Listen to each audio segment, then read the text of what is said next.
पढ़ा है भाई इनके पद। पद जैसे कि भाई उस समय ब्रिटेन की महारानी कौन सी थी? विक्टोरिया। भाई क्रांति के समय महारानी कौन सी थी ब्रिटेन की? विक्टोरिया। ब्रिटेन का प्रधानमंत्री कौन था? पामस्टन। कौन था? पामस्टन। भारत का गवर्नर जनरल कौन था? Lord Canning. गवर्नर जनरल कौन था भाई? Lord Canning. भारत का बादशाह कौन था?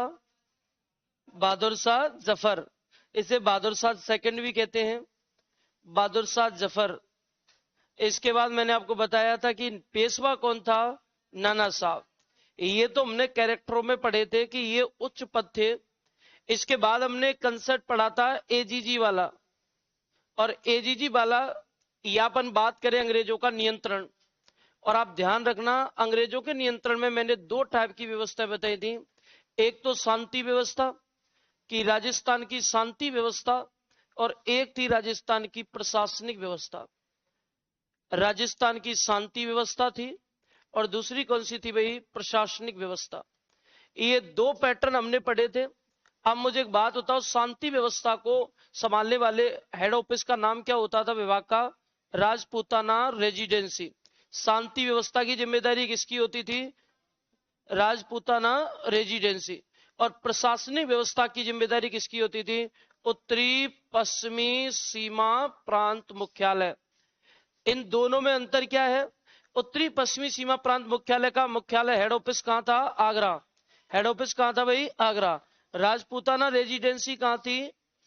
दिल्ली में। इनका अधिकारी क्या कहलाता था दिल्ली में? अधिकारी क्या कहलाता था? रेजिडेंट। लेकिन मुझे बताइए, इस राजपूताना रेजिडेंसी को ट्रांसफर करके हम कहां ले आए? अरे कहां ले आए? अजमेर। कब लाए? कब लाए? फिर आपसे पूछा जाएगा बताइए इनका अधिकारी क्या कहलाता था? एजीजी। तो कौन सा पद खत्म किया गया है? रेजिडेंट का नया पद कौन सा लाए? जीजी। एजीजी मतलब एजेंट टू गवर्नर जनरल। फिर बात आती है कि बताइए राजस्थान का पहला एजीजी कौन था? Mister locate. पहला एजीजी कौन था? तो आप मुझे बताओ, जब ये पहला एजीजी है तो वो किसको हटा के पद पर बैठेगा? अरे किसको हटाएगा फिर? तो इसका नया पद आएगा तो ये खत्म होगा, तो इस पर बैठने वाला अंतिम रेजिडेंट हो गया। तो अंतिम रेजिडेंट कौन था? ऑक्टरलोनी। और पहला एजीजी कौन बन जाएगा? Mister locate. क्रांति के समय एजीजी कौन था? पेड्रिक लॉरेंस। क्रांति के समय एजीजी माना गया है पेड्रिक लॉरेंस। चलिए मुझे बताइए इसके कितने मुख्यालय बताए मैंने कल? दो। मेन ऑफिस तो कहां था? अजमेर। आज लेकिन राजस्थान में गर्मी ज्यादा पड़ती है, तो गर्मियों में ग्रीष्मकालीन मुख्यालय कौन सा था? माउंट आबू। कि ग्रीष्मकालीन मुख्यालय माना गया है माउंट आबू को।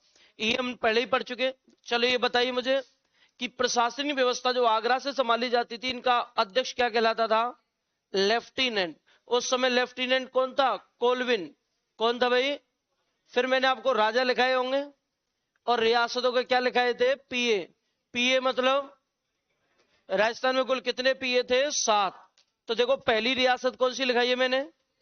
पहली कौन सी है? राजा कौन था भाई? पीए कौन था? दूसरी कौन सी? राजा कौन है? पीए कौन था? तीसरी कौन सी? राजा कौन है? पीए कौन था? चौथी कौन सी है? राजा कौन था? पीए कौन है? पांचवी कौन सी है? राजा कौन था? पीए कौन है? छठवीं कौन सी? राजा कौन था? पीए कौन था? सातवीं कौन सी? राजा कौन सा? पीए कौन सा? आठवीं कौन सी? नौ। राजा कौन है? नौवीं कौन सी? राजा कौन है? 10वीं कौन सी? राजा कौन है? 11वीं कौन सी? राजा कौन है? 12वीं कौन सी? राजा कौन है?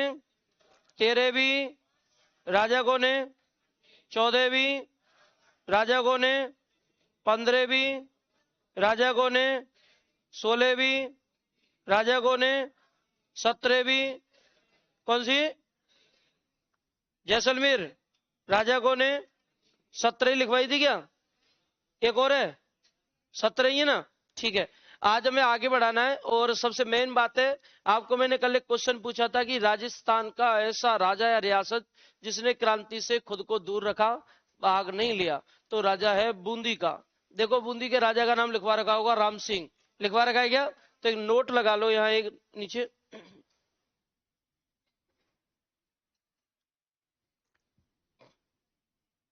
नोट में लिखना, राजस्थान का ऐसा शासक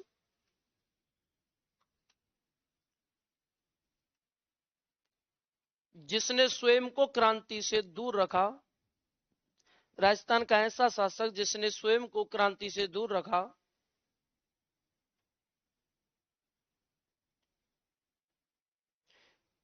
और क्रांति में भाग नहीं लिया,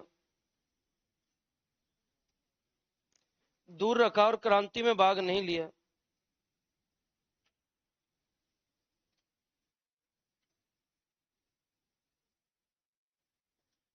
बूंदी का राम सिंह।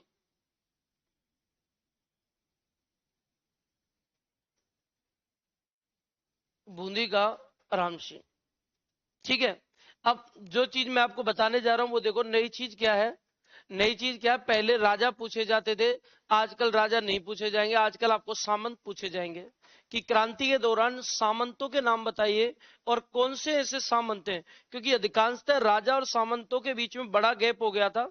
मैंने आपको किसान आंदोलन के दौरान बताया था कि राजा किसके अंडर, सामंत किसके अंडर काम करते थे, राजा के। लेकिन एक सिचुएशन ऐसी थी क्रांति के दौरान कि बड़े बड़ी रियासतों के जो सामंत थे वो अपने राजा के विरोधी हो गए थे, तो इन्होंने क्रांतिकारियों का साथ दिया था। तो ऐसे कौन कौन से सामंत थे जो अंग्रेजों के वफादार रहे, और वे सामंत जिन्होंने अंग्रेजों की खिलाफत की है। तो हम राजा नहीं पढ़ रहे, हम क्या पढ़ेंगे अब, सामंत। तो अब देखिए सामंतों का एक लिस्ट है पूरी की पूरी। जैसे हम बात करें भाई जागीर या ठिकाना, और जागीर या ठिकाने में बात करें तो इनके सामंत, इनके ठिकानेदार, कि ठिकानेदार कौन थे, सामंत कौन थे। तो सबसे पहली बात आती है कि सबसे ज्यादा जो पॉपुलर रहा है वो है सलूमर का। सलूमर नाम का ठिकाना एक। सलूमर के नाम बात अगर कोई फेमस है तो वो है कोठारिया। कोठारिया के बाद अगर कोई फेमस है तो वो है सापरा। सापरा के बाद अगर कोई फेमस है तो वो था पलोद। पलोद के बाद फेमस था निम्मा हेड़ा। निम्मा हेड़ा के बाद है बेदला।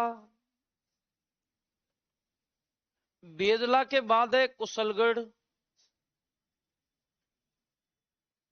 कुशलगढ़, कुशलगढ़ के बाद है आउवा। आउवा के बाद जो आता है वो है आसोपा। आसोपा के बाद है गूलर। गूलर के बाद है आलनियावास। आलनियावास, ये वो जगह हैं जिनके सामंत हमें पढ़ने हैं क्रांति के दौरान। इनमें से वे सामंत भी छांटने जिन सामंतों का जो क्रांति में अंग्रेजों का साथ दिया, और वे सामंत जो क्रांतिकारियों के साथ रहे। देखो सबसे मैंने सलूमर का, और सलूमर का क्या है कि आरएसएसबी के पेपरों में सबसे ज्यादा पूछा गया है। तो सलूमर जो है इसका सामंत जो था वो था केसरी सिंह। यहाँ का जो सामंत है वो है केसरी सिंह। कोठारिया का जो सामंत है वो है जोध सिंह।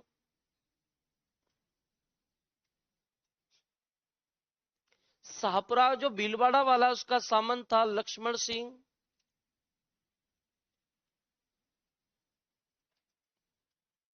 लक्ष्मण सिंह। पलोद का जो था वो था मोइनुद्दीन।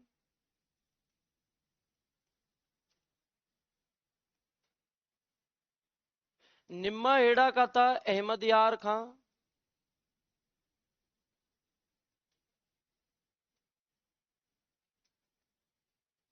बेदला का था बख्त सिंह।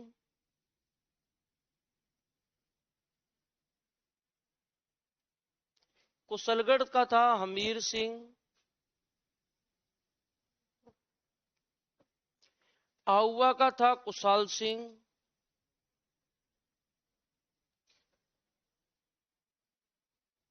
आसोपा का था शिवनाथ सिंह,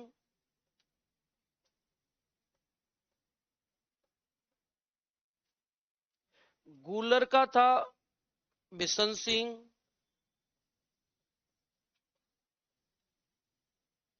आलनियावास का था अजीत सिंह। ये सामंत है और इन सामंतों में से वे सामंत छांटने हैं जिन्होंने अंग्रेजों का साथ दिया है। और किसने किसके लिए सबसे इंपॉर्टेंट क्वेश्चन बनता है वो मैं इंपॉर्टेंट बताऊंगा कि कौन सा सबसे ज्यादा आपको याद करना है आने वाले एग्जामों के लिए। सलूमर कहां है पता है आपको? सलूमर खुद एक जिला बन गया है भाई। कोठारिया कहां है? तो कोठारिया उदयपुर में है। शाहपुरा भीलवाड़ा, पलोद टोंक में, निम्माहेड़ा चित्तौड़ में, बेदला उदयपुर में, कुशलगढ़ आप जानते हो, आउवा पाली, ये सारे के सारे जोधपुर के अंतर्गत आते हैं।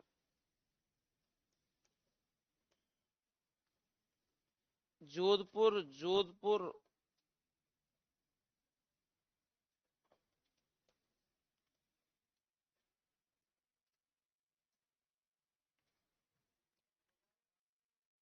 नहीं, उदयपुर में ही पढ़ते हैं।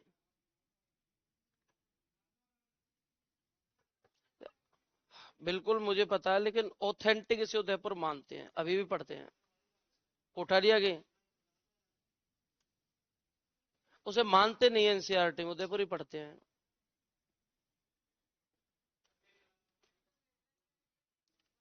भक्त सिंह कौन सा नहीं दिख रहा?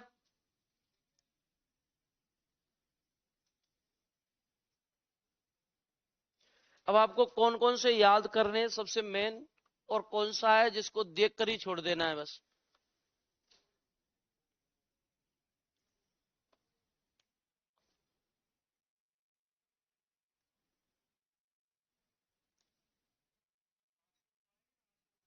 आसोपा, ये जो नारा देता है चलो दिल्ली मारो फिरंगी शिव सिंह,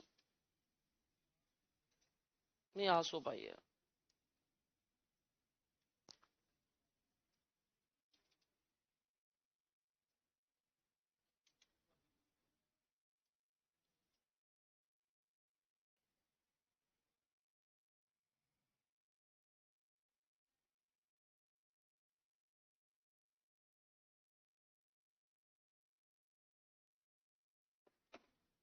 चले बन गया हो तो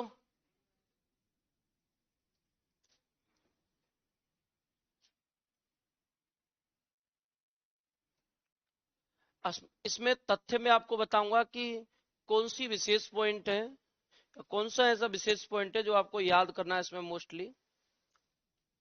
ऐसे सामंत जिन्होंने अंग्रेजों का साथ दिया है पूरी तरह से, ऐसे सामंत जिन्होंने क्रांतिकारियों का पूरी तरह से साथ दिया, ऐसे सामंत जिनका कोई लेना देना ही नहीं है इस चीज से, क्रांति से, तो बहुत है ऐसे। और एक टोंक का भी है, लेकिन टोंक में पर्टिकुलर उसका ये मान लीजिए ठिकाने का नाम नहीं है, बस नासिर मोहम्मद खां, वो अलग से नोट में लिखा देंगे, टोंक का था लेकिन उसके ठिकाने का पर्टिकुलर एरिया नहीं बताते हैं, उसका योगदान भी है।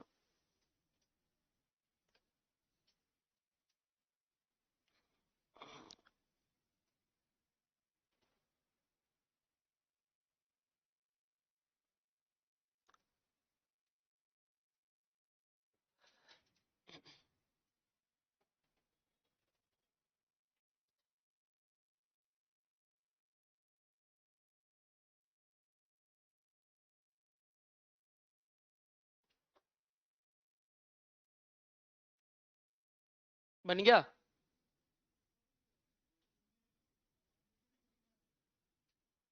हाँ है ना।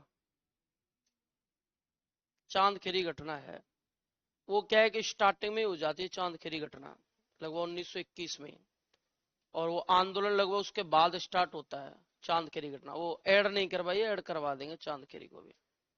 ठीक है, चलो एक बात देखेंगे, यहां देखो आपको यहाँ ठिकानेदार दिख रहे हैं। जैसे पहला कौन सा है भाई, सलूम्बर।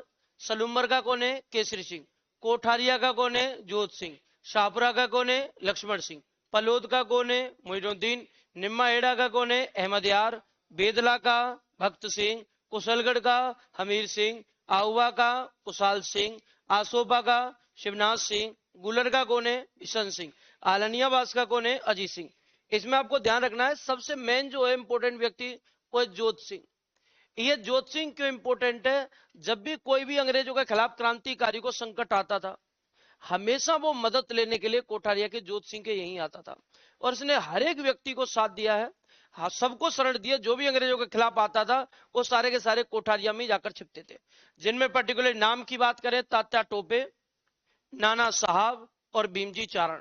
तीन नाम है जिनके नाम कंटिन्यू बताए गए हैं कि तीन ऐसे लोग थे जिन्हें इन्होंने क्रांति में अंग्रेजों के खिलाफ शरण दी थी अपने यहाँ कोठारिया में। तो यहाँ केवल एक मुद्दा आता है कि आप बताना है कि तात्या टोपे राजस्थान 2 बार आए थे, तो किस किस सामंत द्वारा उनको शरण दी गई थी। तो तात्या टोपे को शरण देने वाले एक तो जोत सिंह है और एक केसरी सिंह है। लेकिन आप एक बात ध्यान रखें, सबसे ज्यादा जो अंग्रेजों के खिलाफ लोगों को मदद करने वाला व्यक्ति है तो केसरी सिंह है। इसके यहाँ तात्या टोपे ने शरण ली है। तात्या टोपे के बाद ये बताते नाना साहब जो पेशवा थे वो भी अंग्रेजों से हार गए थे, और अंग्रेजों से हार जाते हैं तो नाना साहब भी कोठारिया के जोत सिंह के यहाँ ही शरण लेते हैं। नाना साहब ने शरण ली। गंगापुर में अंग्रेजों के खजाने को लूटने वाला भीमजी चारण जा था, भीमजी चारण यहाँ भाग कर आता है तो भीमजी चारण को शरण दी। और चौथा व्यक्ति कौन सा है जिसे कोठारिया के जोत सिंह ने शरण ली, वो है कुशाल सिंह चंपावत। ये भी अंग्रेजों से आहुआ के युद्ध में 1858 में हार जाता है और ये भी यहीं कोठारिया के जोत सिंह के यहीं शरण लेता है। तो अगर मैं आपसे कहूं कि सबसे ज्यादा जो अंग्रेजों के खिलाफ क्रांतिकारियों को मदद करने वाला व्यक्ति कौन था, कोठारिया का जोत सिंह। कितने लोगों को शरण दिए इसने, 4। पहला व्यक्ति कौन है भाई, तात्या टोपे। दूसरा कौन है, तीसरा कौन है, और चौथा कौन है, कुशाल सिंह। तो 4 लोगों को मदद की है। दूसरा क्वेश्चन ये आता है कि तात्या टोपे को शरण देने वाला व्यक्ति कौन था, तो तात्या टोपे को शरण देने वाला एक और व्यक्ति कौन है, तो एक सलूम्बर का केसरी सिंह है, इसने तात्या टोपे को साथ दिया है। आगे अगर हम बात करेंगे तो और क्या है, तो वो देखो आप, इसके बाद आप देखिए यहां तक आएंगे तो ये कौन सा व्यक्ति दिख रहा है आपको, लक्ष्मण सिंह कहां का है, कहां का सामंत है, शाहपुरा का।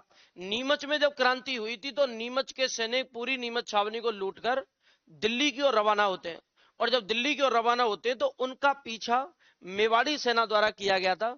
और आप मान लीजिए मेवाड़ का पीए कौन था, मेजर सावर्स। वो बहुत बड़ी फौज लेकर इनका पीछा करता है। ये सारे लोग नीमच के सैनिक दिल्ली की ओर जाते हुए देवली की तरफ जा रहे हैं। तो मेवाड़ी राजा ने और मेजर सावर्स ने फैसला किया कि हम इनका दमन करेंगे, इनका पीछा करते हैं। तो इनका पीछा किया, बहुत बड़ी फौज लेकर मेजर सावर्स पीछा करता है। ये जब थक जाते हैं नीमच के सैनिक, तो शाहपुरा के लक्ष्मण सिंह के यहाँ इन्होंने रेस्ट किया, स्टे किया। और शाहपुरा के लक्ष्मण सिंह ने क्रांतिकारियों को स्टे उपलब्ध करवाया था, और सारे क्रांतिकारी जो थे वह रुककर नाश्ता वास्ता खाना बना खाकर रेस्ट करते और फिर आगे बढ़ते हैं। लेकिन उनका पीछा कौन सी सेना कर रही थी, मेवाड़ी सेना। और मेवाड़ी सेना का राशन पानी खत्म हो जाता है। तो मेजर सावर्स ने क्या माना, मेजर सावर्स ने सोचा कि मेवाड़ के अधीन एक ठिकाना है कौन सा, शाहपुरा। तो हम मेवाड़ी सेना को लेकर अब थक चुके हैं, तो अगला स्टेप मेवाड़ी सेना को लेकर कहां करेंगे, शाहपुरा के लक्ष्मण सिंह के यहाँ। तो सूचना भिजवा दी कि हमारे लिए राशन की व्यवस्था रखें, हम आ रहे हैं और हमें रेस्ट करना है, स्टे करना है। तो बता दें, जब मेवाड़ी सेना शाहपुरा पहुंची तो शाहपुरा के सामंत लक्ष्मण सिंह ने मेवाड़ी सेना को देखकर अपने दुर्ग के गेट बंद कर लिए थे। तो राजस्थान का ऐसा सामंत जिसने मेवाड़ी सेना के लिए अपने दुर्ग के गेट बंद कर लिए, वो कौन सा जाएगा, शाहपुरा का लक्ष्मण सिंह। इसलिए ये इंपोर्टेंट है।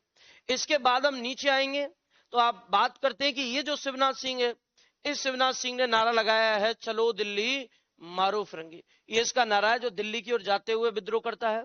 इनमें वे सामंत बताइए जिन सामंतों द्वारा अंग्रेजों को सपोर्ट किया गया। तो 2 सामंत जिन्होंने अंग्रेजों का साथ दिया, कि बेदला का भक्त सिंह और कुशलगढ़ का हमीर सिंह। ये पूरी तरह से अंग्रेजों के क्या रहे हैं, वफादार। बाकी कोई भी सामंत अंग्रेजों का वफादार नहीं रहा है। केवल कितने सामंत अंग्रेजों के वफादार रहे हैं, 2। एक तो कौन है भाई, बेदला का भक्त सिंह, और कुशलगढ़ का कौन है, हमीर सिंह। अब मुझे बताओ, इन सारे लोगों में एक रिजल्ट निकाल के आपको बताना है कि सबसे ज्यादा क्रांतिकारियों की मदद किसने की है।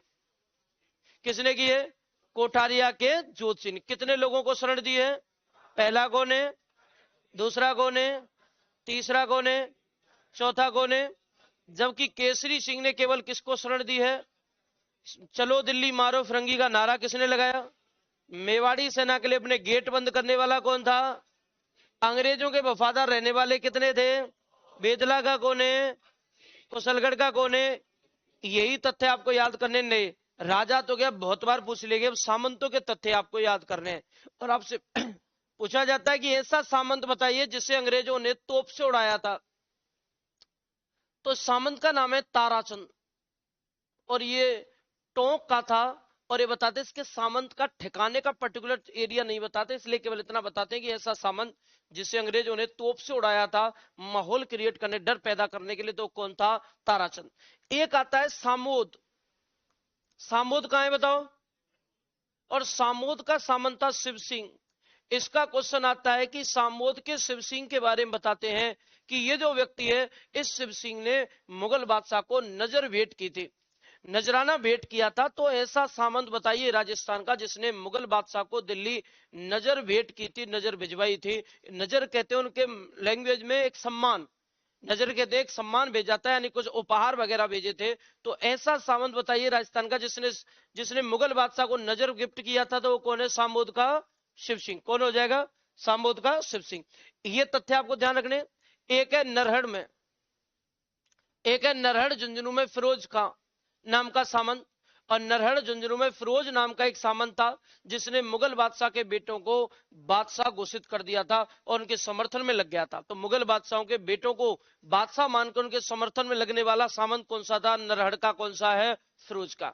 ये सामंतों के क्वेश्चन है जो आने वाले टाइम में आपको सामोद का सबसे ज्यादा आएगा कि कहां के कौन सा ऐसा सामंत है जिसने नजर भेंट की थी। और आने वाले टाइम में आपको जोत सिंह के क्वेश्चन सबसे ज्यादा मिलेंगे। वैसे ये तो कई बार आ भी चुके, केसरी सिंह, जोत सिंह, बहुत सारे पेपर में आपने देख भी लिए होंगे। बाकी ये दोनों नहीं है कि वफादार कौन कौन रहे थे। तो हम सबसे ज्यादा रोल किसका मानोगे आप बताओ? सामंतों में सबसे ज्यादा रोल किसका मानोगे? जोत सिंह का मानोगे ना? अंग्रेजों के वफादार रहने वाले सामंत कौन कौन है? बस बिल्कुल ये बना लो।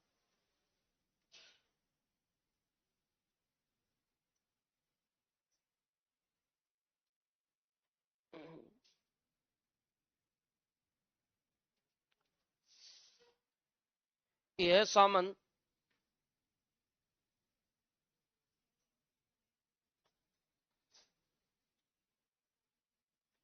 अंग्रेजों के वफादार थे।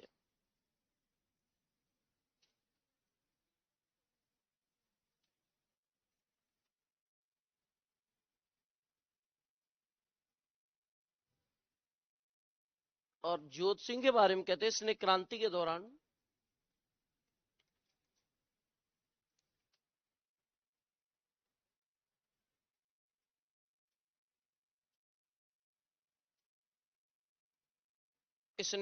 के दौरान शरण दी है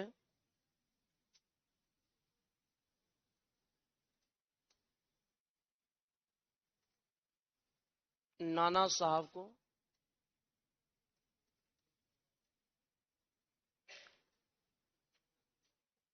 तात्या टोपे को। आप नीचे लिख लेना अगर साइड में जगह नहीं होगी। भीमजी चारण को,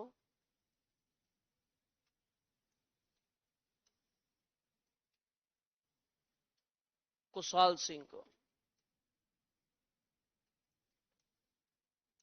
ये इनके द्वारा शरण दी गई है।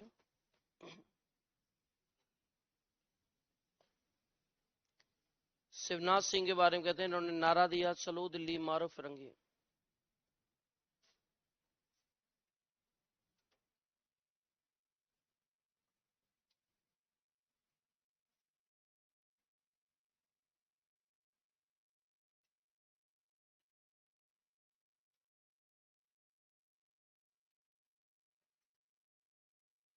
चलो दिल्ली मारो फिरंगी।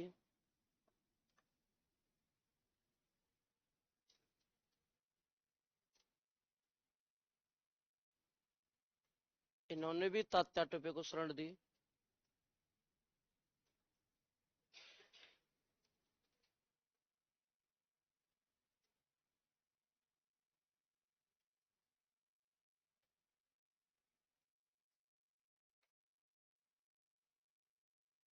इन्होंने मेवाड़ी सेना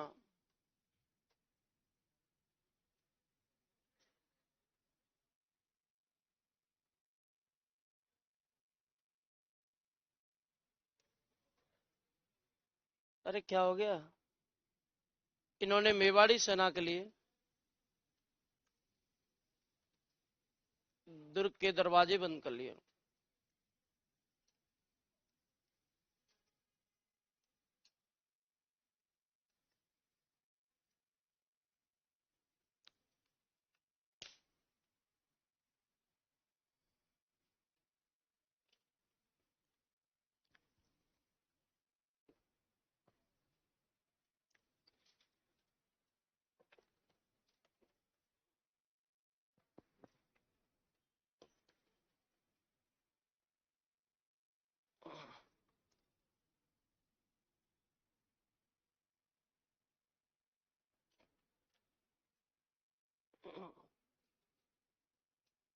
वन लाइनर जितने भी क्वेश्चन बनते हैं इनके, वो सारे के सारे आ जाते हैं।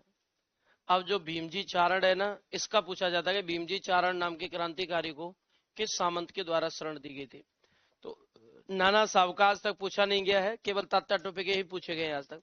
भीमजी चारण केवल एक ही बार आया, वो ग्राम सेवक के पेपर में आया बस, आज तक ओनली। और जब मेवाड़ी सेना मदद मांगने आ रही थी तो गेट बंद किसके द्वारा किए गए थे, सापरा के लक्ष्मण सिंह द्वारा।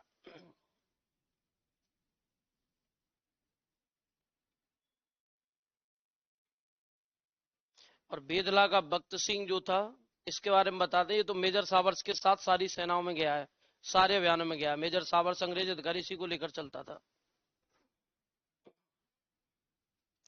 एक दो मैंने एक्स्ट्रा बताए थे, एक तो सामूद का सबसे ज्यादा याद करना है, एक टोंक का ताराचंद है जिसे तोप से उड़ा दिया है, वो याद करना है, एक नरहड़ का है फिरोज का, वो याद करना। तीन एक्स्ट्रा है जिन्हें मैं नोट में लिखवा दूंगा कि आगे पढ़ने की आपको जरूरत ही नहीं, एक साथ ही आ जाएंगे काम की चीज सारी की सारी।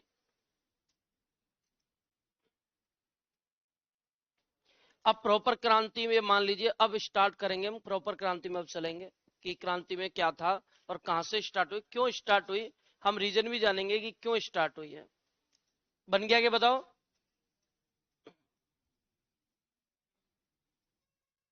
अब हमारी फील्डिंग तैयार हो चुकी है, अब आराम से हम बैटिंग कर सकते हैं क्रांति की पूरी तरह से। सारे के सारे कैरेक्टर जो में काम में आने हैं, माइंड में जो एक कंसेप्ट तैयार करना है कि इस हिसाब से अपने को पढ़ना है, वो कंसेप्ट बेस तैयार हो चुका है। अब क्रांति करेंगे तो अब आपको बोर नहीं होगा, और नहीं आपको ऐसे लगेगा कि मजा नहीं आ रहा, या नया ऐसे लगेगा समझ नहीं आ रहा। कंसेप्ट क्लियर होंगे तभी चीजें क्लियर होती हैं। अब इसमें एक तथ्य और मैं आपको पढ़ाऊंगा कि क्रांति क्यों भारत में, थोड़ा सा अपने को पढ़ना होता है। भारत के बाद हम सीधे सीधे राजस्थान में ले जाते हैं। भारत में तो केवल आपको जोड़ना होता है, बाकी पढ़ना राजस्थान का, कॉपी में लिखेंगे राजस्थान का ही। उसका रीजन ये कि वहां आप कनेक्ट नहीं करोगे तो फिर यहाँ क्रांति ला नहीं पाओगे आप। फिर कॉपी में तो क्रांति हो जाएगी लेकिन माथे में क्रांति नहीं होगी तुम्हारे में। गूलर,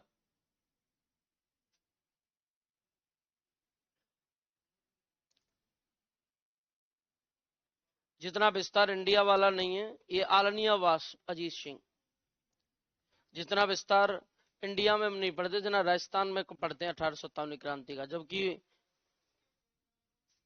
भक्त सिंह, मतलब अभी तो आप बहुत ऊपर हो।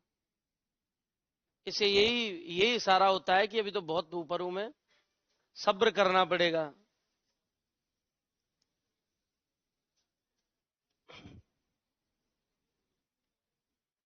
और ज्यादातर ये मान लो कि अंग्रेजों ने क्रांतिकारियों का इतिहास मिटा दिया गया है, क्योंकि अंग्रेज नहीं चाहते थे कि हमें मारने वाले, क्रांति में खूब सारे अंग्रेज मरे, हमें मारने वालों के बारे में लोग जान पाए भारतीय, जिससे कि फ्यूचर में कभी विद्रोह की स्थिति ना हो। हमेशा उन्हें ये फील करवाना है कि तुमने पूरी कोशिश कर ली कि तुम, लेकिन तुम अंग्रेजों का कुछ नहीं बिगाड़ पाए।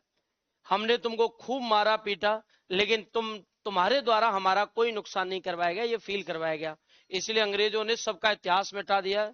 जो जो लोग इन पर हावी रहे, जिनमें बिहार का राजा था कुंवर सिंह, जगदीशपुर बिहार का, वो 72 साल का व्यक्ति था, जो 1000 अपने बिहारियों की फौज बनाता, फरसों वाली। आपने साउथ की मूवी में देखे होंगे, बड़े बड़े फरसा, नीचे से चौड़े होते ऊपर से सकरे होते हैं, उनकी 1000 लोगों की फौज बनाई थी और उसका मकसद था पूरे भारत में अंग्रेजों का कत्लेआम करना।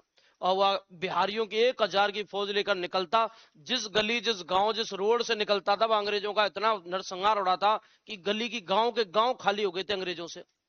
उस व्यक्ति के लिए 1000 फौज को कंट्रोल करने के लिए 20,000 सैनिक भेजने पड़े थे अंग्रेजों को। और ये बताते उनको घेर लिया गया। और फरसे वाले क्या करते थे, जंगलों में रहा करते थे। वो शाम को निकलते थे नाश्ता करके, खाना वाना खा के 6 बजे, और 6 बजे वो एंजॉय करने निकलते थे कि अब उड़ाएंगे सर इनके। तो जिस शहर से निकलते थे अंग्रेज एक भी जिंदा नहीं छोड़ते थे। उसने इतना भय पैदा कर दिया, अंग्रेज रात को सोते ही नहीं थे। अंग्रेज सोते थे बेड के ऊपर सोया करते थे, फिर बेड के नीचे सोने लग गए। कम से कम दिखेंगे नहीं, थोड़ा तो बचेंगे, बचने के चांस तो हैं। तो ये मान लीजिए ऐसी स्थिति पैदा कर दी। अंग्रेज या तो पेड़ पे सोते थे या बेड के नीचे सोते थे, ऐसे के बाथरूम में सोते थे, ऐसे सोया करते थे अंग्रेज कुंडी लगा के कि खतरा ना हो। उसका इतिहास इसलिए मिटा दिया तो सारे सैनिक उसने घेर लेते उस एरिया को जिस जंगल में रहते, और इतनी गोलियां चलाई गई कि 1 के 1000 सारे के सारे गोलियों से मार जाते। गोलियों का भाई आप जानते हो सामना फरसे कैसे कर पाएंगे, मर गए। और ये बता दिया अकेला कुंवर सिंह जिंदा रहा, 72 साल का था। पता नहीं 71 साल तक वो कभी नहीं लड़ा। 71 साल तक उसने कोई अंग्रेजों का विद्रोह नहीं किया। 72 साल में पता नहीं कौन सा मूड बना उसका कि अब तो एक बार अंतिम ट्राई तो कर लेते हैं। जाते जाते कुछ तो करके जाते हैं। लास्ट मोमेंट पे उसकी आत्मा जगी और ऐसा कत्लेआम कराया, अंग्रेजों की आत्मा डरने लग गई, इसलिए इतनी फौज भेजी। अकेला कुंवर सिंह जिंदा बचा और वो ये मानता है कि अगर मैं जिंदा रहूंगा तो 1000 और बिहारी इकट्ठे कर लूंगा, लेकिन आज मेरा बचना जरूरी। तो गंगा नदी में कूद जाता है वो, और गंगा नदी में कूद जाता है। तो अंग्रेजों को पता था ये जिंदा नहीं बचना चाहिए, तो उनका विलियम टेरर नाम का शूटर था एक अंग्रेजों का, उसने गंगा नदी जब क्रॉस कर रहा था उसने निशाना लगाया कि इसका जिंदा बचना खतरा है। जब निशाना लगाया तो उसकी बाजू में भुजा में गोली लगती है, और वो एक पहला व्यक्ति है जिसने भुजा में गोली लगने के बाद पेन ज्यादा हो रहा था तो उसने फरसा निकाला, और फरसा निकाल के पूरी जो भुजा थी काट के गंगा नदी को विसर्जित कर दी। मुझे लगता है कि गंगा नदी को विसर्जन की जरूरत है, ये खून मांगती है, तो भुजा काट के विसर्जित कर देता है। तो जो बॉडी थी वो यहाँ से गलना स्टार्ट कर दे, पूरी की पूरी बॉडी खराब हो जाती है और वो उस दौरान मर जाता है। लेकिन उसका इतिहास ना कागजों में कहीं मिलता है ना कहीं गाथाओं में मिलता है, सारा इतिहास मिटा दिया कि भारतीय नहीं जानने चाहिए कि अंग्रेजों को भी किसी के द्वारा मारा काटा गया था। इसलिए कुंवर सिंह का केवल इतना पढ़ते हैं, जगदीशपुर बिहार में नेतृत्व करता था जिसको एनकाउंटर में मार दिया था अंग्रेजों द्वारा, बस इतना पढ़ते। तो बहुत सारा ऐसा इतिहास है लोगों का जो मिटा दिया गया अंग्रेजों द्वारा, जिससे कि आप जान ना पाओ। तो ऐसे करके अपने को पढ़ना है, इसलिए अपना विस्तार पढ़ना है, इसलिए मैं राजस्थान का पढ़ना है। तो वो जो फैक्ट मैंने आपको बताए थे अलग से वो लिखने के नोट लगाएंगे। हाँ आवाज नहीं आई, नोट लगाना है।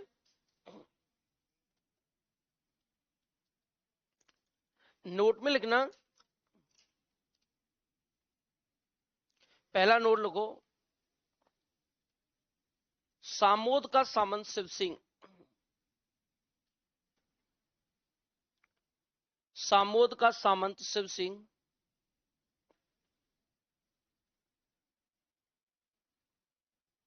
जिसने, सामोद का सामंत शिव सिंह जिसने मुगल बादशाह को, सामोद जयपुर, सामोद के सामंत शिव सिंह ने मुगल बादशाह को नजर भेजी थी। इनके उपहार कहते हैं नजर को, नजर भेजी थी।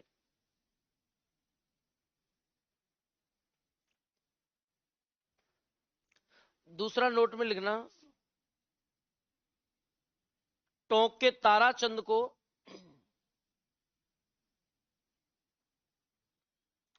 टोंक के ताराचंद को अंग्रेजों ने तोप से उड़ाया था। टोंक के ताराचंद को अंग्रेजों ने तोप से उड़ाया था। ठीक है, अब हम चलते हैं आगे। और पहले मैं आपको बता देता हूं कि ज्यादातर जो क्रांति हुई है वो भारतीय सैनिकों द्वारा की गई है, जो सेना में भर्ती थे, अंग्रेजों की सेना में भर्ती थे। रीजन ये था, भारतीय सैनिक ये दो ही कास्ट के होते थे कि या तो हिंदू होंगे या मुस्लिम होंगे, वो भारतीय थे। ये था कि हमेशा क्रांति जो सैनिक थे हमारे उनसे भेदभाव किया जाता था। ये नियम था कि जब भी कोई युद्ध होगा, कहीं भी लड़ाई होगी अंग्रेजों की, तो आगे लड़ेंगे भारतीय सैनिक। आगे लड़ने का अधिकार है भारतीय सैनिकों को, क्योंकि ये योद्धा होते हैं। जबकि जब सैलरी मिलती थी तो ये नियम था कि अंग्रेज भारतीय सैनिक रहेंगे सबसे पीछे, बच जाएगी तो आपको मिल जाएगी, नहीं तो अगले दिन मिलेगी। तो सैलरी लेट मिलती थी, लड़ना आगे।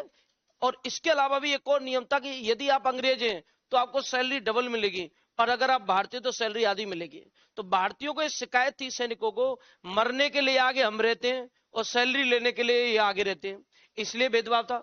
दूसरी कंडीशन ये थी, हमारे लोग ये मानते थे कि समुद्र पार जाना मतलब विदेशी जमीन पर युद्ध लड़ने जाना भारतीयों का, ये हमारे धर्म के खिलाफ है। धर्म का भ्रष्ट माना जाता है कि यदि आप दूसरी जमीन पर चले जाते हो, इसलिए हमारी परंपरा यह थी कि हम दूसरे देश की जमीन पर लड़ने नहीं जा सकते, धर्म के खिलाफ है। अंग्रेज जबरदस्ती भारतीयों को बाहर दूसरे देशों में भेजने के लिए तैयार कर रहे थे, इसलिए हमारे रोष पैदा था भारतीय सैनिकों में कि बाहर जाना मतलब धर्म को खराब करने की कोशिश करें। तीसरा यह था कि आप किसी आपके भारतीय हो तो आपके ठप्पा लग गया, आपका प्रमोशन नहीं होगा। आप जिस पोस्ट से बढ़ती हुए हैं आपको उसी पोस्ट से मर जाना है, उसी पर रिटायरमेंट लेना, आपका प्रमोशन नहीं होगा। हाँ, पर दूसरा एक कंडीशन है, उसमें एक शर्त रखी गई, यदि कोई भारतीय सैनिक ईसाई धर्म ग्रहण करता है तो आपका प्रमोशन मिल जाएगा। लेकिन आपको प्रमोशन की कंडीशन, आपको धर्म चेंज करना होगा, और धर्म कौन सा ग्रहण करना होगा? अंग्रेजों वाला ईसाई, तो आपका प्रमोशन मिल जाएगा, सैलरी जस्ट डबल हो जाएगी। लेकिन भारतीयों ने धर्म चेंज कर नहीं रहे थे, बहुतों ने किया भी था। इसके बाद एक और कंडीशन थी, आप यदि भारतीय और आप किसी भी बड़ी पोस्ट पे हैं, कोई भी बड़ी पोस्ट पे हैं, आप जॉब कर रहे हैं और आप कहीं से गुजर रहे हैं, तो एक नियम है, अगर आप कहीं से गुजरोगे और आपके सामने कोई अंग्रेज खड़ा हुआ है, बेशक वो भीख मांग रहा है, बेशक वो सफाई कर्मचारी है, लेकिन वो अंग्रेज है, उस पर ठप्पा, और आप भारतीय, आप पर ठप्पा है, आप किसी भी बड़ी पोस्ट पे हो, आप आपसे निम्न कर्मचारी अंग्रेज है, बेशक निम्न कर्मचारी, उसको आपको सलाम करके निकलना होता था। ये नियम है, आप किसी भी पोस्ट पर हैं, आपकी रेस्पेक्ट जीरो रहेगी अंग्रेजों के सामने, फोर्थ ग्रेड के सामने भी आपकी कोई रेपुटेशन नहीं है, आपको आगे से सलाम करना होगा। अब ये सारी चीजें अंग्रेजों के, भारतीय जो सैनिक थे सेनाओं में, उनमें रोष पैदा कर रहा था, गुस्सा पैदा कर रहा था कि ये सारी चीजें क्या है। और उसके बाद बताया जाता है कि आ जाती है राइफल्स, जिनके कारण ये विद्रोह होना ही था, ये तय हो चुका था कि विद्रोह होगा। लेकिन राजस्थान में हमारा एक पढ़ा जाता है कि क्रांति के दौरान राजस्थान में सैनिक छावनियां कितनी थी। तो यदि हम क्रांति के दौरान राजस्थान में सैनिक छावनियों की बात करें तो सैनिक छावनी 6 मानी गई है। तो एक ये तथ्य आता है कि राजस्थान में क्रांति के दौरान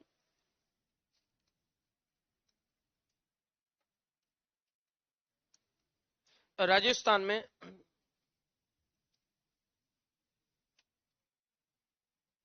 राजस्थान में क्रांति के दौरान सैनिक छावनियां,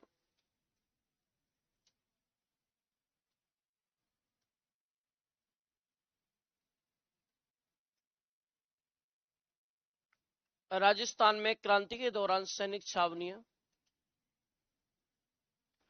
ये छावनियों की बात करें तो 6 छावनियां हैं भाई।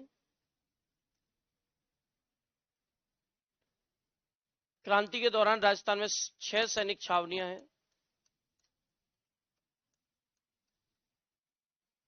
और 6 सैनिक छावनियों को आज हम यही एक कंसेप्ट क्लियर कर लेंगे इनका भी। इनमें एक ट्रिक पढ़ते हैं, एनी ना ब्याह देख है।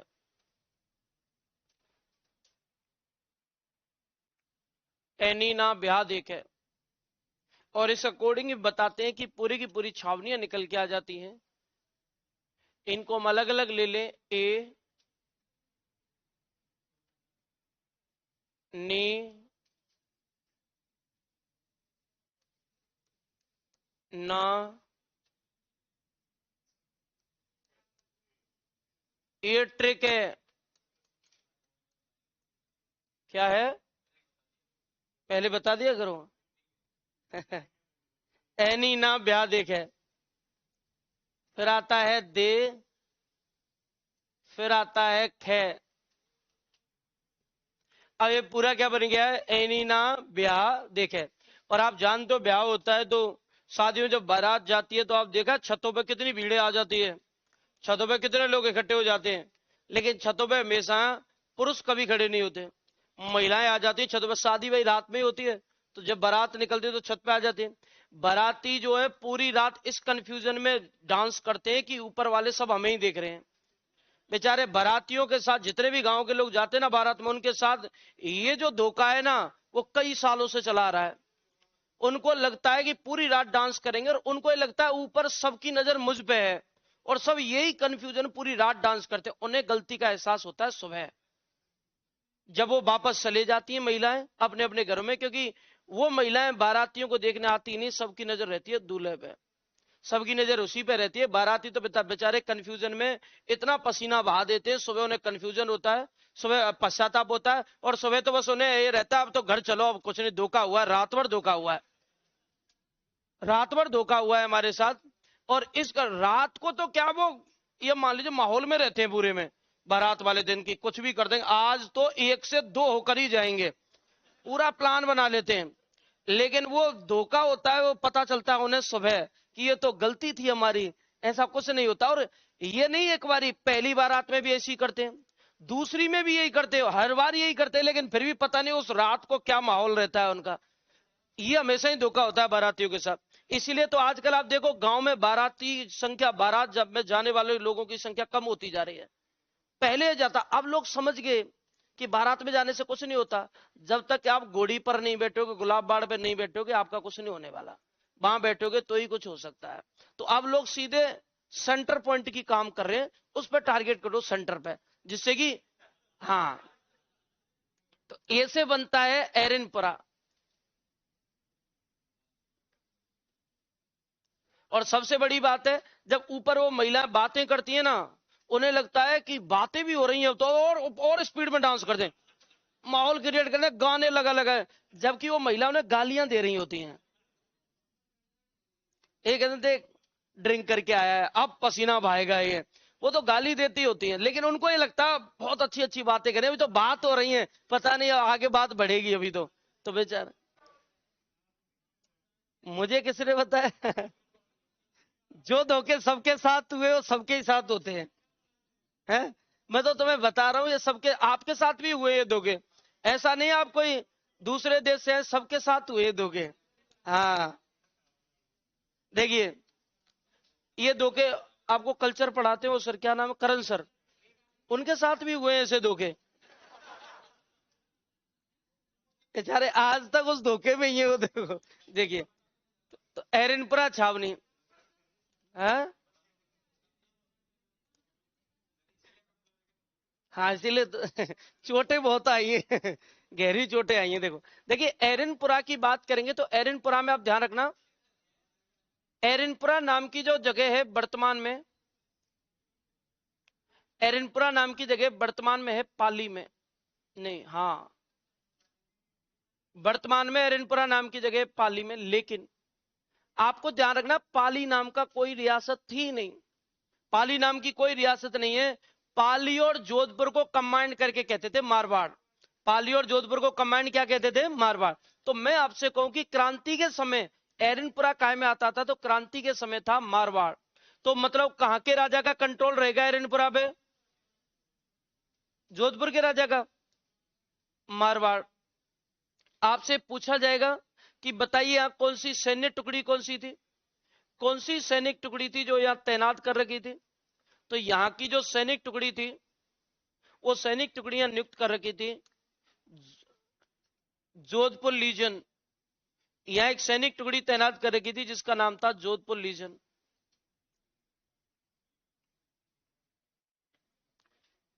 जोधपुर लीजन सैनिक टुकड़ी थी जो यहां तैनात कर रखी थी, ये भी आपको बात ध्यान रखना है। नी से क्या बनेगा भाई, नीमच, नी से क्या बनेगा, तो हमारी दूसरी सैनिक छावनी हो जाती है नीमच।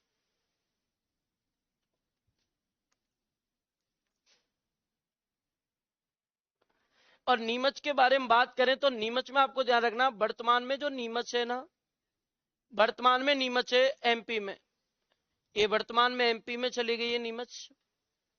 लेकिन आप ध्यान रखना, नीमच वाला हिस्सा पहले मेवाड़ के अंतर्गत आता था, तो यहां कंट्रोल पावर किसके हाथ में जाएगी, मेवाड़ के राजा के पास। और आपसे पूछा जाए क्रांति के समय,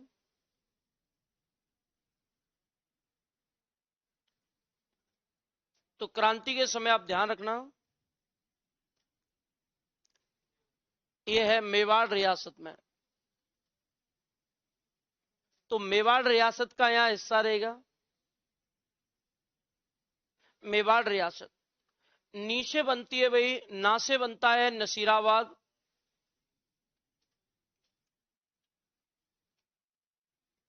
और नसीराबाद को लेकर हम बात करें तो ये आज भी अजमेर में है।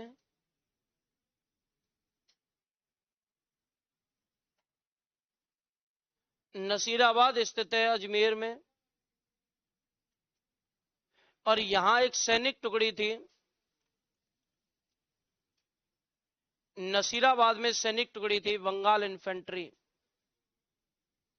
जिनमें बात करते हैं 15वीं एनआई। एनआई कहते हैं नेटिव इन्फेंट्री, मतलब सैनिक टुकड़ी हो गई। एक आती है 30वीं एनआई,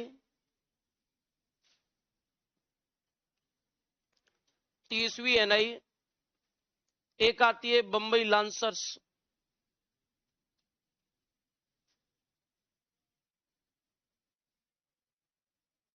बंबई लांसर्स, ये नसीराबाद में है। इसके बाद बात आती है कि भाई ब्याह से कौन सी बनेगी, तो ब्यावर।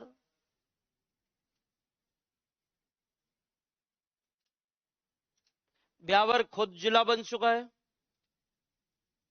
इसलिए यहां सैन्य टुकड़ी आपको ध्यान रखनी है। और ब्यावर में सैन्य टुकड़ी थी मेरवाड़ा बटालियन।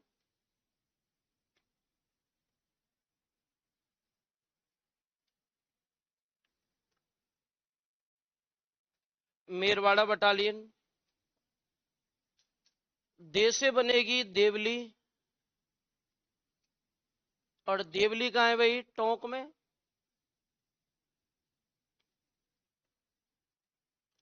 और देवली टोंक की बात करें तो देवली टोंक में आपको यह ध्यान रखना है कि यहां सैन्य टुकड़ी, तो देवली में सैन्य टुकड़ी है कोटा कल्टीजेंसी।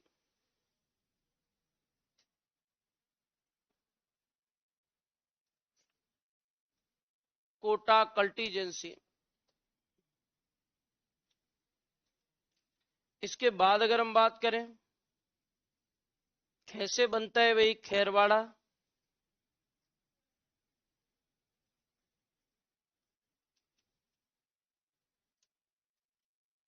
कैसे बनता है खैरवाड़ा। खैरवाड़ा कहां स्थित है, उदयपुर में।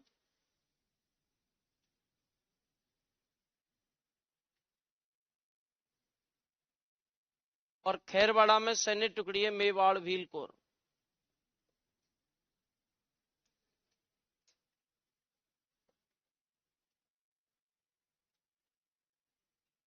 Mewar wheel core.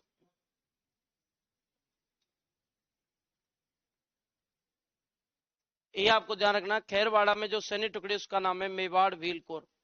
ये पूरा का पूरा छावनियों का एक साथ हो गया। अब मैं आपको जस्ट सैनिक टुकड़ी पढ़ाऊंगा कि कौन सी सैनिक टुकड़ी कब बनी। इसके बाद हम सीधे चलेंगे योजना पर, योजना के बाद सीधे राजस्थान में क्रांति की शुरुआत हो जाती है।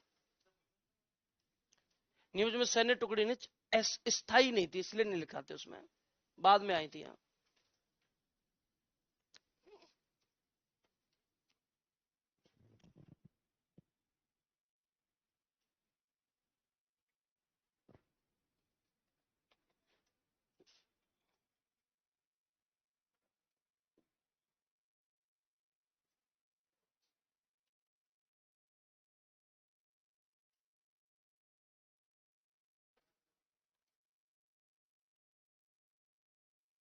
दिख तो रहा है ना सबको क्लियर।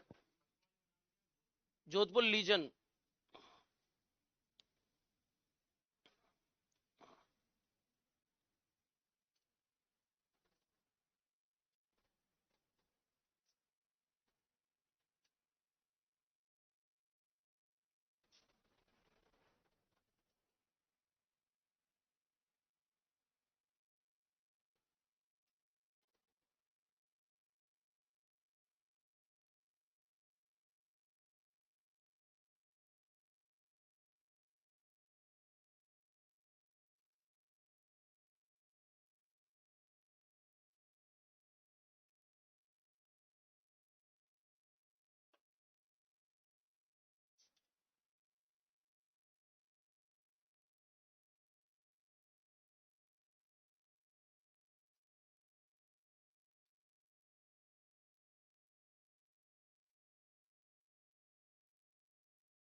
बन गया क्या बताओ।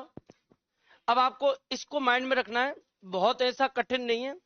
जब हम क्रांति स्टार्टिंग होगी तो आपको जनरली सारी चीजें पॉइंट टू पॉइंट याद हो जाएंगी। अभी क्या स्टार्टिंग है, पहली बार में आपको देखोगे तो आपको थोड़ा हार्ड लगेगा, लेकिन एक कंटिन्यू याद होंगी, क्योंकि जिस समय अंतिम जो लाइन लिखाऊंगा मैं क्रांति की कि आप खत्म है, लास्ट लाइन है, उस तक इतनी बार रिवाइज होंगी, आपको इतनी बार बोलनी पड़ेंगी कि आपको वैसे ही याद हो जाएंगे। तो राजस्थान में कितनी सैनिक छावनियां भाई? 6। कैसे याद करोगे? ए नीना ब्याह देखे। तो पहली कौन सी है? एरनपुरा। वर्तमान में कहा है? पहले कहां थी भाई? सैनिक टुकड़ी कौन सी है? दूसरी कौन सी है? पहले का अभी कहां है? पहले कहां थी? फिर कौन सी है? अभी कहां है भाई? अच्छा, कितनी सैनिक टुकड़ी है? 3। पहली बताओ, दूसरी कौन सी है, तीसरी कौन सी है, फिर कौन सी है, कौन सी है इसमें, फिर कौन सी है, सैनिक टुकड़ी कौन सी है, और छठवीं कौन सी है? खैरवाड़ा। खैरवाड़ा कहां है? उदयपुर में। सैन्य टुकड़ी कौन सी है? यहाँ मेवाड़ भील कोर। इसके बाद एक कंसेप्ट आता है सैन्य टुकड़ियों का, कि कौन कौन सी सैनिक टुकड़ी थी जो उस समय इसलिए बनाई गई थी एरिया को कंट्रोल करने के लिए। आदेश अंग्रेजों ने दिया है, लेकिन ये काम राजाओं के थ्रू करवाया गया है, क्योंकि अंग्रेज सीधे एक्शन नहीं ले सकते, वो राजाओं को मोहरा बनाया गया है सारी चीजों में। और राजाओं को, जैसे मैंने आपको बताया था कि मेवाड़ व्हील कोर बनाई गई थी, उसमें 50,000 रुपए का जो खर्चा होता था वो कौन वहन करता था? राजा वहन करता था। लेकिन वो किसके लिए काम करती थी टुकड़ी? अंग्रेजों के लिए काम करती थी, सुरक्षा कवच के रूप में। तो राजस्थान में सैनिक टुकड़ियों की बात करें कि राजस्थान में सैन्य टुकड़ियां कितनी थी? राजस्थान में क्रांति के दौरान सैन्य टुकड़ियां,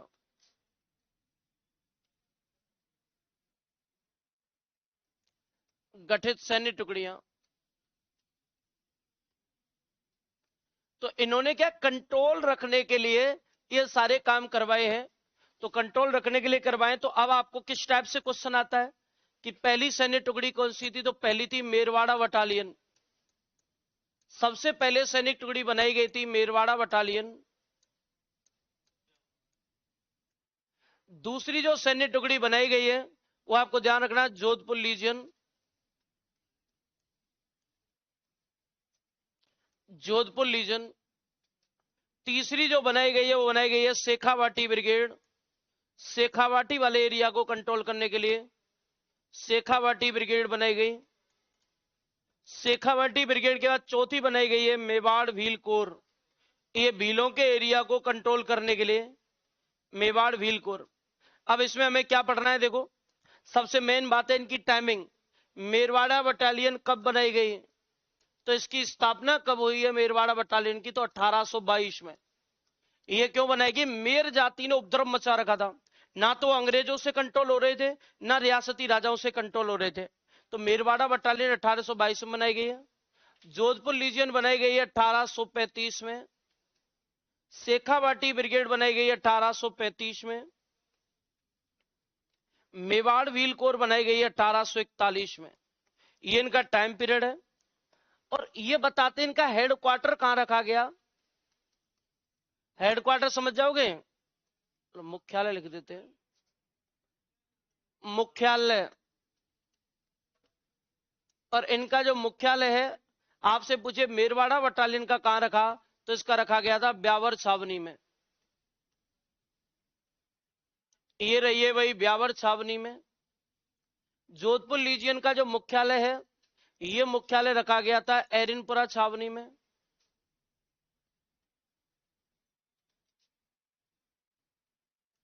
एरिनपुरा छावनी। शेखावाटी ब्रिगेड जो है, इसका जो मुख्यालय रखा गया वो रखा गया था झुंझुनू में। और मेवाड़ व्हील कोर जो है, इसका मुख्यालय रखा गया था खैरवाड़ा में। ये खैरवाड़ा में। तो ऐसे करके 4 जो जगह हैं, उन जगहों पर केंद्र बनाकर सैनिक टुकड़ियों को नियुक्त किया है, क्योंकि इनको चारों साइडों से कंट्रोल करना है। अब इसलिए अंग्रेजों को सपोर्ट करती थी, अंग्रेजों के इशारों पे काम करती थी सैन्य टुकड़ियां। तो राजस्थान में कितनी सैन्य टुकड़ियां गठित की गई थी? 4। इनमें आपको टाइम और उनके मुख्यालय हेडक्वार्टर ध्यान रखने हैं कि किस ब्रिगेड का या किस सैन्य टुकड़ी का मुख्यालय कहां रखा गया, हेडक्वार्टर कहां बनाया गया। आपको जोधपुर लीजियन का कई बार 1834 लिखा भी दिखेगा आपको, लेकिन जब दोनों ऑप्शन में हो तो 35 राइट आंसर जाएगा। 34 तो आप बैग में वैसे ही सामान के रूप में रख लेना कि कभी 35 ना दिखे तो 34 कर देना, क्योंकि योजना 34 की है, बनी 35 में है। अब कितनी टुकड़ी हो गई राजस्थान में? 4। पहली टुकड़ी का क्या नाम है भाई? मेरवाड़ा बटालियन। कब बनाई गई है? 1822 में। मुख्यालय कहाँ है इसका? ब्यावर। दूसरी कौन सी है? जोधपुर लीजन। कब बनाई गई है? 1835। हेडक्वार्टर कहाँ है? एरनपुरा। तीसरी कौन सी है? शेखावाटी ब्रिगेड। कब बनाई गई है? हेडक्वार्टर कहाँ रखा गया है? और चौथी कौन सी है? मेवाड़ बेलपुर। कब बनाई गई है? और हेडक्वार्टर कहाँ है इसका? खैरवाड़ा। कहाँ है भाई? खैरवाड़ा। अब चलते हैं, इसको लेकर जो मुद्दा है हमारा वो है कि क्रांति कैसे स्टार्ट हुई है। अब एक दिन में तो हो ही नहीं है, क्रांति का भी भाई अलग अलग मुद्दा है, अलग अलग मैटर है, लेकिन राजस्थान में कैसे हुई। अब रीजन आपको पढ़ना है कि मेन रीजन क्या है, और मेन रीजन जाने के बाद हमारा ऐसा क्या हुआ था कि राजस्थान में ये चीज आई। अभी तो क्या आप कुछ भी करते हो तो सोशल मीडिया इतनी एक्टिव है कि आप ये मान लीजिए जम्मू कश्मीर में घटित घटना 5 मिनट में तो पूरे भारत में फैल सकती है। सोशल मीडिया इतना एक्टिव है। और आप मान लीजिए तमिलनाडु में कोई घटित घटना है, वो पूरे देश में फैलने में लास्ट 10 मिनट लगेंगे, पूरे देश में फैल सकती है। सोशल मीडिया इतना एक्टिव है। अब विद्रोह हुआ है भारत की एक जगह है मेरठ यूपी में, और मेरठ और यूपी और राजस्थान में तो बड़ा अंतर है, बड़ी दूरी भी है। और दूरी है तो फिर मेरठ के लोगों की सूचना राजस्थान में कैसे पहुंची होगी, कैसे पता चला होगा राजस्थान वालों को कि भारत में क्रांति हो गई है, अब तुम भी खड़े हो जाओ, तुम भी क्रांति करो। तो अब इसलिए हमें वो चीज पढ़नी है कि कैसे राजस्थान तक खबर फैली है कि क्रांति करनी है, क्रांति का होना अब जरूरी है। तो देखिए बन गया क्या, बताओ कितनी सैन्य टुकड़ी याद करनी है? 4। तो आप मुझे बताइए ब्यावर में कौन सी सैन्य टुकड़ी थी, एरनपुरा में कौन सी थी, झुंझुनू में कौन सी है, और खैरवाड़ा में कौन सी है। अब होगा क्या था, मैं आपसे कहूं कि क्रांति का जेन्युइन कारण क्या है, तो इसे कहते हैं हम तत्कालिक कारण। तात्कालिक कारण का तात्कालिक का अर्थ होता है उसी समय घटित घटना, तात्कालिक कारण। और तात्कालिक कारण क्या है, ये तात्कालिक कारण ही आपको ध्यान रखना है क्रांति का। तो सबसे मेन बात है, इसको आप समझे। सबसे मेन बात है, पहले क्या था कि राइफल्स यूज की जाती थी सैनिकों द्वारा, ब्राउन वेस्ट राइफल्स। और ब्राउन वेस्ट राइफल्स जो थी पुरानी टेक्निक थी ये, और पुरानी टेक्निक क्या थी कि इसको पूरा खोलना पड़ता था, इस पूरी राइफल को खोलकर लोड करना पड़ता था, कारतूस फिर चलाते, फिर एक फायर करने के बाद फिर पूरा खोलना पड़ता, फिर उसे लोड करते, फिर चलाते। तो वो टाइम कंज्यूम बहुत ज्यादा होता था, बहुत ज्यादा ऐसे लगता था कि बहुत पुरानी तकनीक हो गई है। एक फायर करने के लिए दूसरे फायर करने में आपको 3 से 4 मिनट लग जाते हैं। इसलिए इन्होंने क्या किया, नई टेक्निक यूज की, और क्रीमिया के युद्ध में नई टेक्निक से एक राइफल्स इन्होंने ये बताते हैं टेक्निक से बनाई, एनफील्ड राइफल। इनका ये था कि आप एक बार लोड करने के बाद आप 3-4 बार आप फायर कर सकते हो, जिसके कारण ये न्यू टेक्निक है। क्रीमिया के युद्ध में इन्होंने इसको यूज किया। तो अंग्रेजों ने प्लानिंग की कि अब नई टेक्निक वाले हथियार अंग्रेज सैनिकों को दो, और इन्होंने क्या किया, ब्राउन वेस्ट के स्थान पर सैनिकों को ये वाली राइफल्स पकड़ा दी। इन राइफल्सों का क्या था, इनके जो कारतूस हुआ करते थे वो बताते स्टील के बना करते थे, तांबे के बनाए जाते थे, तांबे स्टील, और बड़ी कठोर धातु हुआ करती थी। और ये बताते हैं कि इन्होंने प्रशिक्षण के लिए, नई चीज आती है तो उसकी ट्रेनिंग भी तो होती है पूरी, तो ट्रेनिंग के लिए उन्होंने बहुत सारे कारतूस बनवा लिए अंग्रेजों ने, और वो ट्रेनिंग चल रही है। लेकिन ये इतनी ज्यादा संख्या में बना दिए कि इनको डेली खत्म करना बड़ा मुश्किल था। तो इन्होंने क्या किया, उन्हें शस्त्रागारों में लेकर पटक दिया, शस्त्रागारों में इन्हें रख देते हैं। और शस्त्रागार में रखा गया तो आप जानते हो धातु का गुण है, अगर आप एक ही जगह पे स्थायी उससे काफी टाइम तक रख देंगे तो उसमें जंग लग जाएगी, तो खराब हो जाएगा, तो इन्वेस्ट बेकार जाएगा। तो इन्होंने क्या किया, ऐसे जंग लगने से बचाने के लिए इनके ऊपर ऐसे करके कवर चढ़ा दिया, और कवर में ऐसे करके कोना निकाल दिया कि जब भी कोई सैनिक इस राइफल्स और इस कारतूस का यूज करेगा तो पहले वो इस कवर को हटाएगा, लोड करेगा और फिर चलाएगा। लेकिन ये कवर इतना मजबूत हुआ करता था कि चूहे भी नहीं काट पाए, इसलिए इसकी कठोरता रखी गई थी। और कठोरता रखने के कारण ये बताते हैं जब भी कोई सैनिक इनको चलाता था तो इसे हटाने के लिए हाथ से जब हटाता था तो हाथ से पावर जनरेट नहीं होती थी, ये कवर हटता ही नहीं था। तो इसलिए जनरेट करने के लिए पावर के लिए उन्हें दांतों से उसे हटाना पड़ता था। तो आप देखिए जो हाथों से काम नहीं होता, दांतों से करते ना, तो दांतों से उसे पावर जनरेट करके से हटाते, और जब बड़ी मजबूती का होता था तब हटता। और ये दांत कहाँ होते हैं, मुंह में सबके।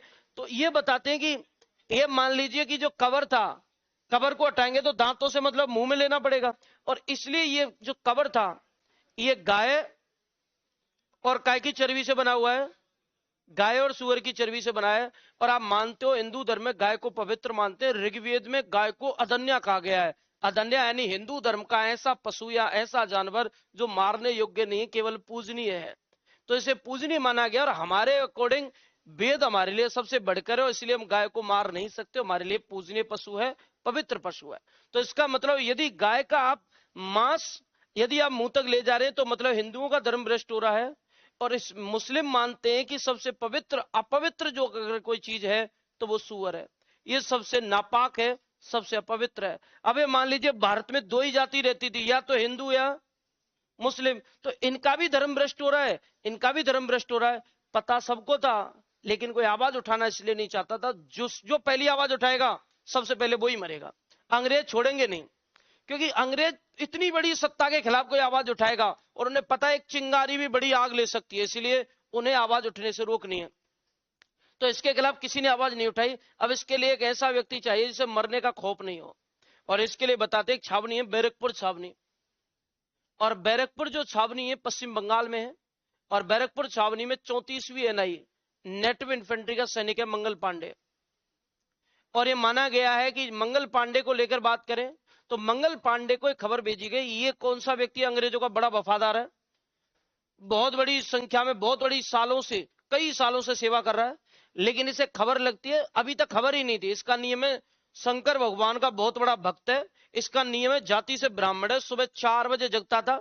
बैरकपुर छावनी के जस्ट साइड में गंगा नदी बहती थी, सुबह 4 बजे जगकर गंगा नदी में स्नान करता, पवित्र होता, छावनी में आता, शंकर भगवान की आराधना करता, घोर आराधना, और उसके बाद ये उनका प्रसाद, शिव जी का प्रसाद होता है भांग, और वो भांग का प्रसाद के रूप में सेवन करता, उसके बाद कोई काम करता था। ये इसका नियम है, ब्राह्मण था, नियम का बड़ा पक्का था, और जो कई सालों से करता आ रहा है, तो कंटिन्यू था ये।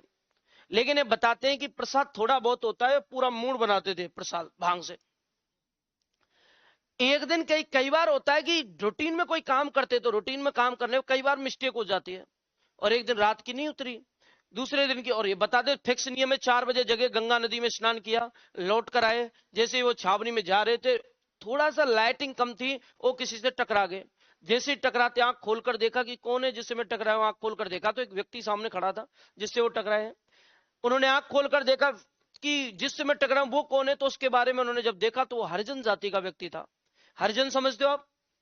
हरिजन जाति का व्यक्ति है। गांव में परंपरा ये है कि टच होने की और जो छुआछूत है वो चलता है, तो ये ब्राह्मण था, ये ज्यादा मानता था, तो उसने उससे कहा कि तूने मुझे टच करके मुझे अपवित्र कर दिया, मैं भी गंगा नदी में स्नान करके आया हूं और तूने मुझे अशुद्ध अपवित्र कर दिया, अब मैं फिर से शुद्ध नहीं हो सकता, अब तूने आज का मेरा पूरा दिन खराब कर दिया। तो हरिजन जाति का व्यक्ति को बड़ा बुरा लगा, वो कहता तू तो पहले से ही अपवित्र है, तू पवित्र था ही नहीं। लड़ाई झगड़ा हुआ और इस मंगल पांडे उस हरिजन जाति के व्यक्ति को कूटने लग गया। तो वो कहता है कि तूने मुझे पवित्र कर दिया। तो सारे लोग जब इकट्ठे हो जाते हैं आसपास से, तो उस हरिजन जाति के व्यक्ति ने कहा कि मैं प्रूफ के साथ तय कर सकता हूं, तू पहले से ही तेरा धर्म खराब कर दिया गया, और मैंने नहीं किया, अंग्रेजों ने किया है। तो जो राइफल्स यूज करता है, उनके जो कारतूसों का कवर तू हटाता दांतों से, वो गाय और सुअर की चर्बी से निर्मित है, मैं इसका प्रूफ दे सकता हूं। तो मारते मारते रुक गया, कहता मेरा धर्म अंग्रेज भ्रष्ट कर ही नहीं सकते, आप जाकर पूछ लो। तो साइड में 2 अंग्रेज थे, वो चाय पी रहे थे, एक का नाम था बाग और एक का नाम था ह्यूरसन। दोनों चाय पी रहे थे सुबह सुबह।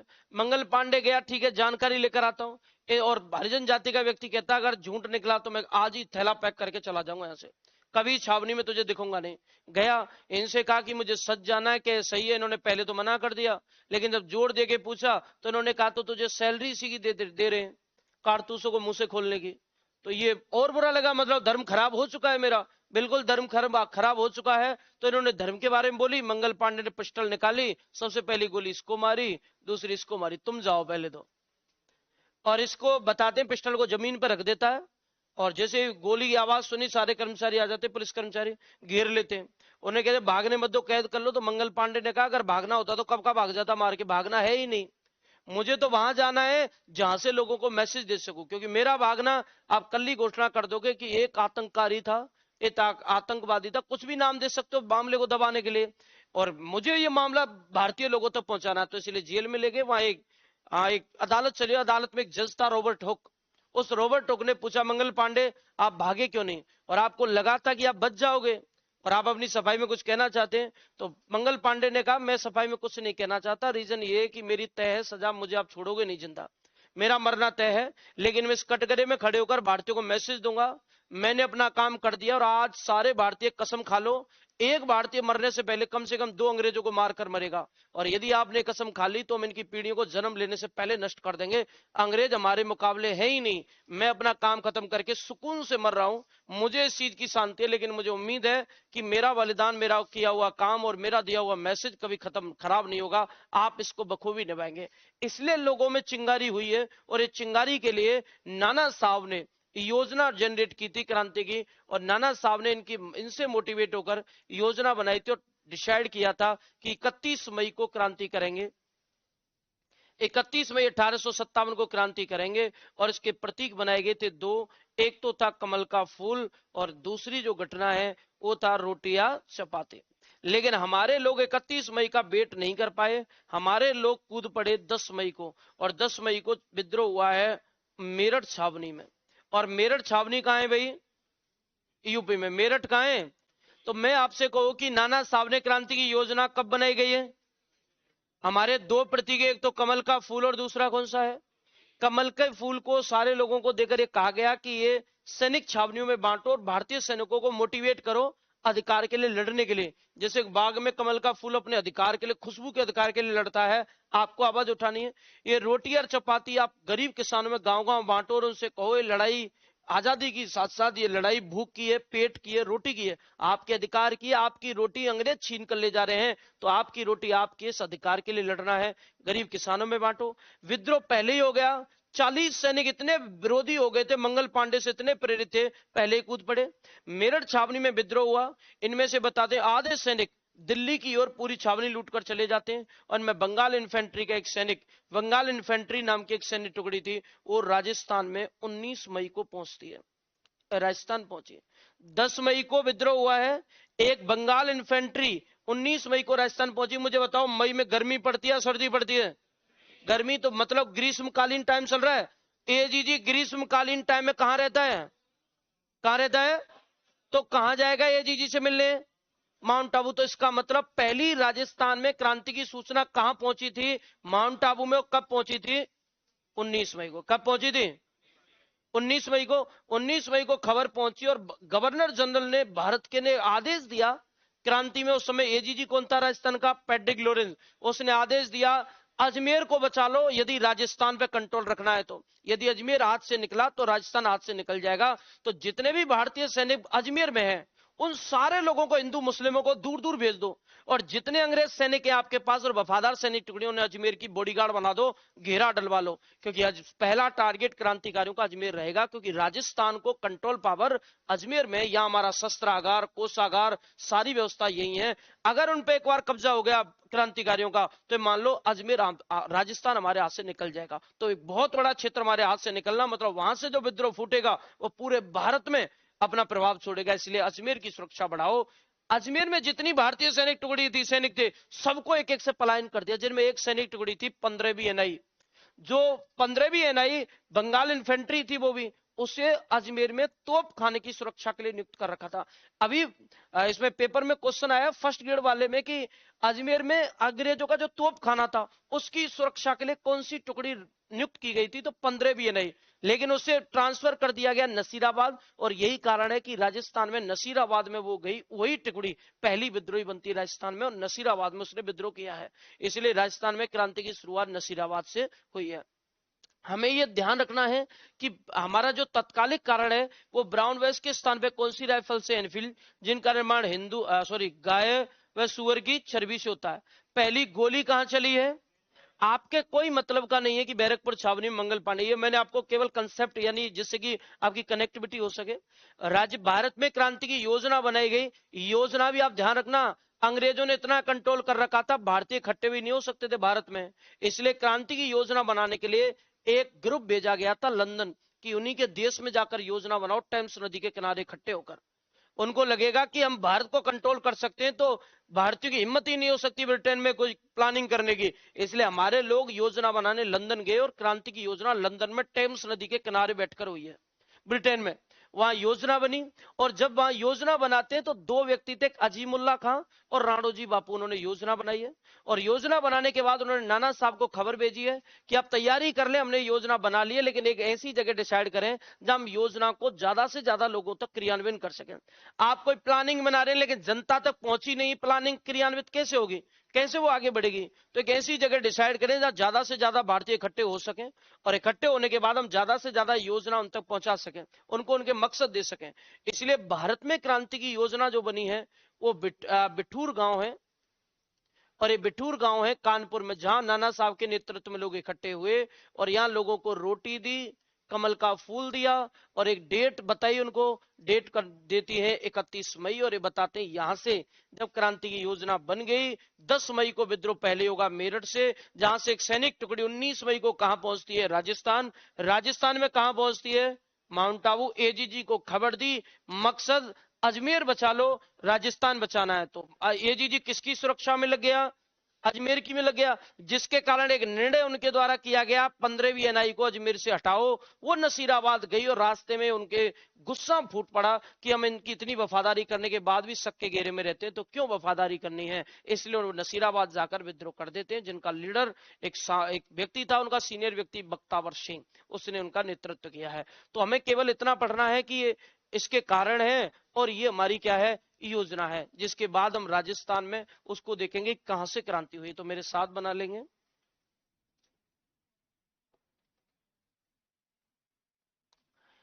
तात्कालिक कारण है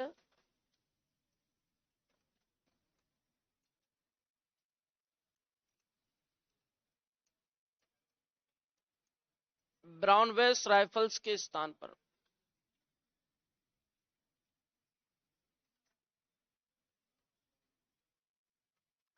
ब्राउन वेस्ट राइफल्स के स्थान पर एनफील्ड राइफल्स का प्रयोग।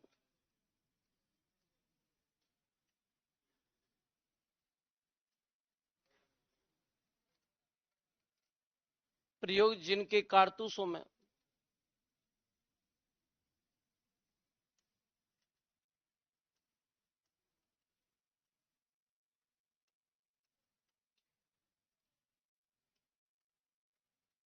गाय व सुअर की चर्बी लगी रहती थी।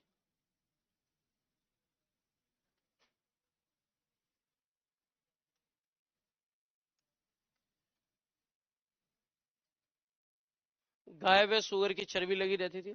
हम सीधे मुद्दे पर आते हैं, क्रांति की योजना।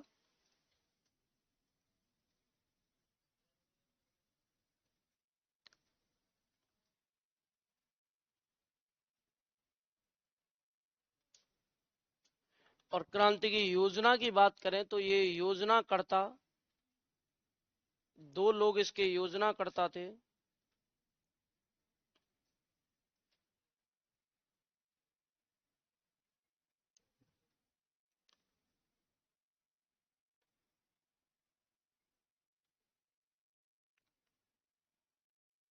एक व्यक्ति का नाम था अजीमुल्ला खां,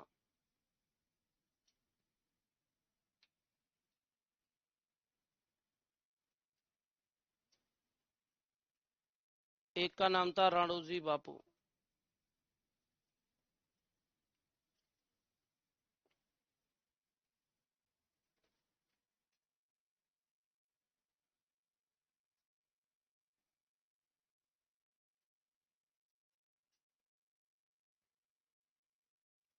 योजना स्थल, आप ध्यान रखना, योजना स्थल दो टाइप के आपको पढ़ने हैं। ये तो लंदन में बनाई गई थी, और आपसे पूछे जाए भारत में क्रांति की योजना, बिठूर गांव कानपुर, जहां गंगा नदी के किनारे इकट्ठे होकर एक रोटी सेकते हैं, जिसके प्रतीक बनाते हैं इसको।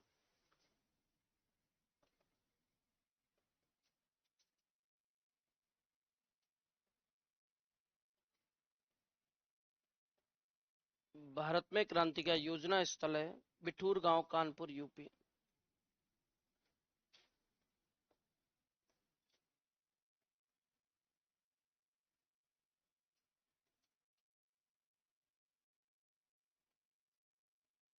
और एक बात ये याद रखना, क्रांति का समय निर्धारित किया गया, कितना समय निर्धारित किया गया था? 31 मई।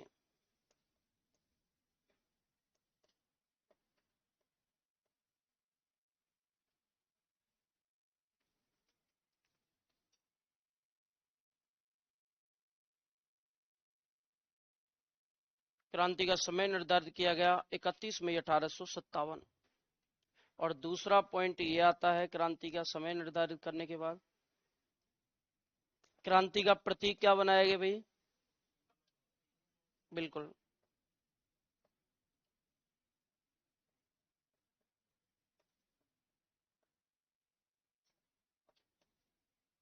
कमल व रोटी। क्रांति की शुरुआत भारत में 10 मई को स्टार्ट हुई है मेरठ यूपी से, और राजस्थान में इसकी सूचना कब पहुंची है? 19 मई। और कहां पहुंची थी? माउंट आबू। अब इससे लॉजिक ये लगा लेना, माउंट आबू ही क्यों पहुंची? क्योंकि उस समय एजीजी कहां रहते थे भाई? ग्रीष्मकालीन मुख्यालय कहां था? माउंट आबू। एक नोट में पूरा ऐड करके हम क्रांति स्टार्ट करवा देते हैं।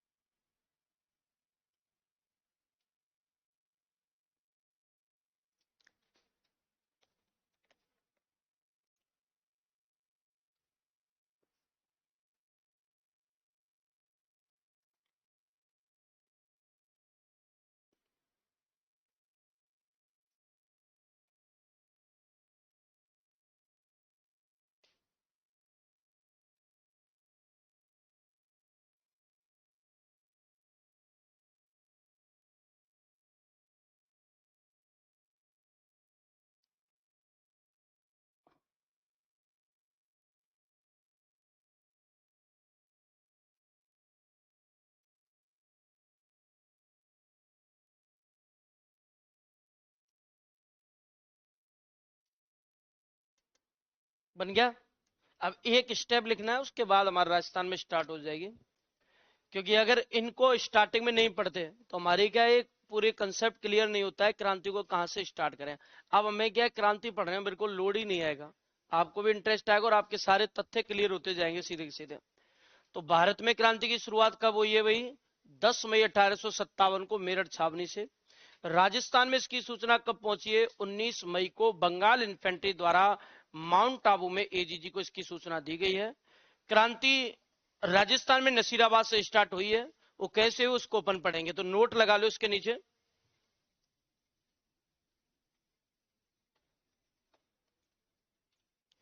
नोट में लिखना, भारत में क्रांति की शुरुआत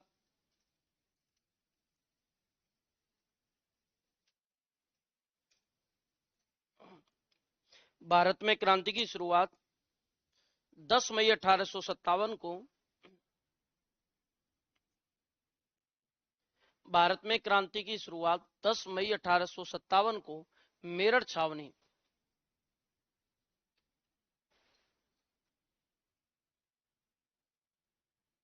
मेरठ छावनी से प्रारंभ हुई। भारत में क्रांति की शुरुआत 10 मई 1857 को मेरठ छावनी से हुई। और दूसरे नोट में लिखना, दूसरा नोट लगाना और दूसरे में लिखना, राजस्थान में क्रांति की सूचना, राजस्थान में क्रांति की सूचना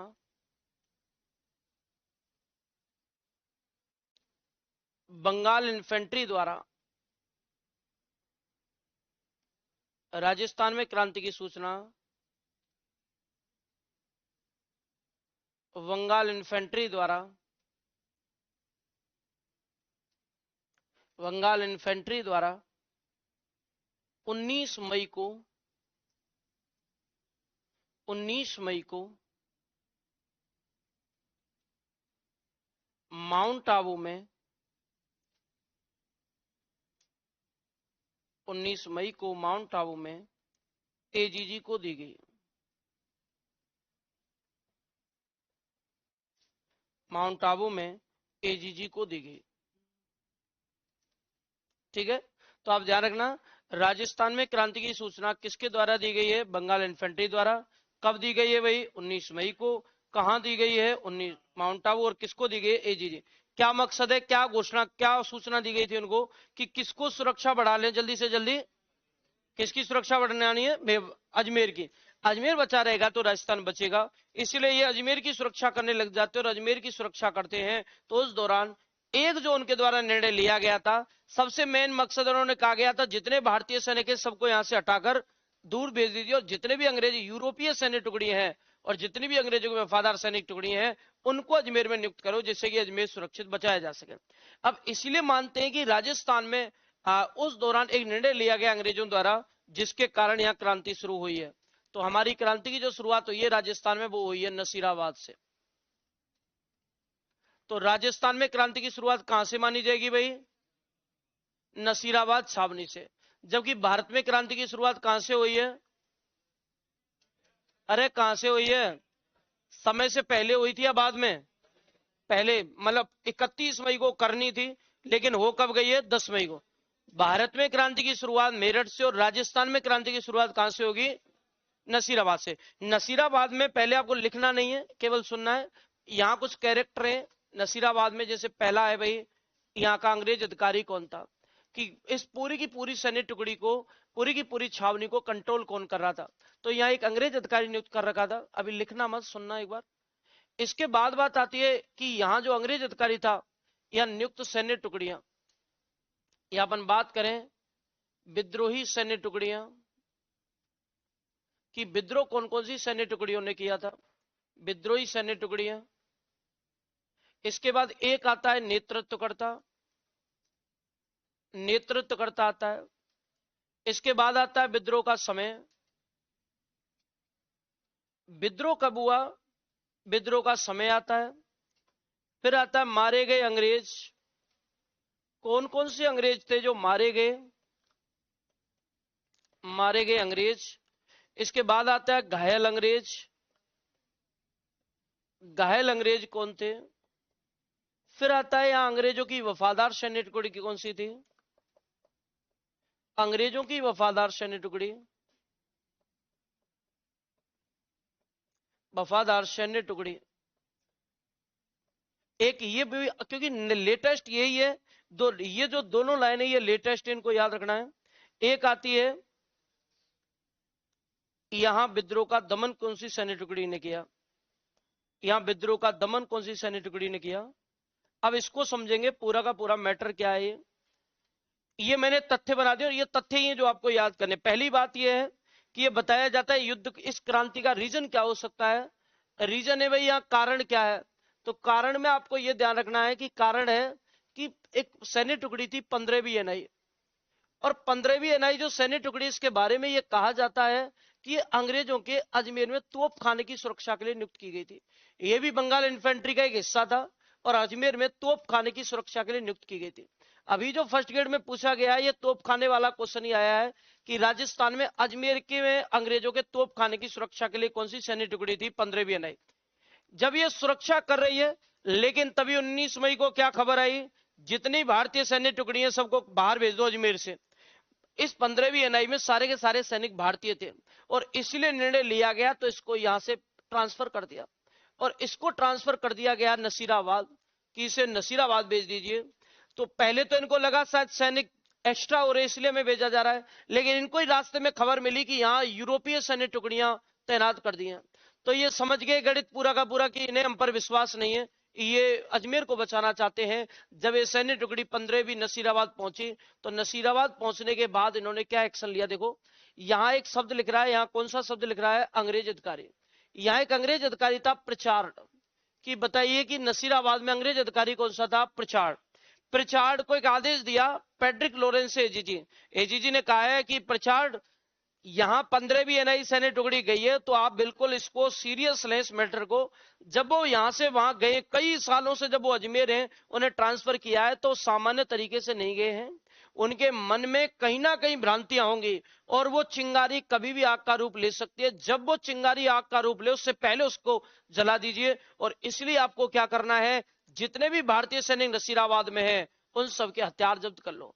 उनके पास यदि हथियार नहीं रहे तो मान लीजिए कि हथियार ना रहने पर हम उनका दमन कर सकते हैं हथियारों के साथ, इसलिए हथियार जब्त कर लीजिए।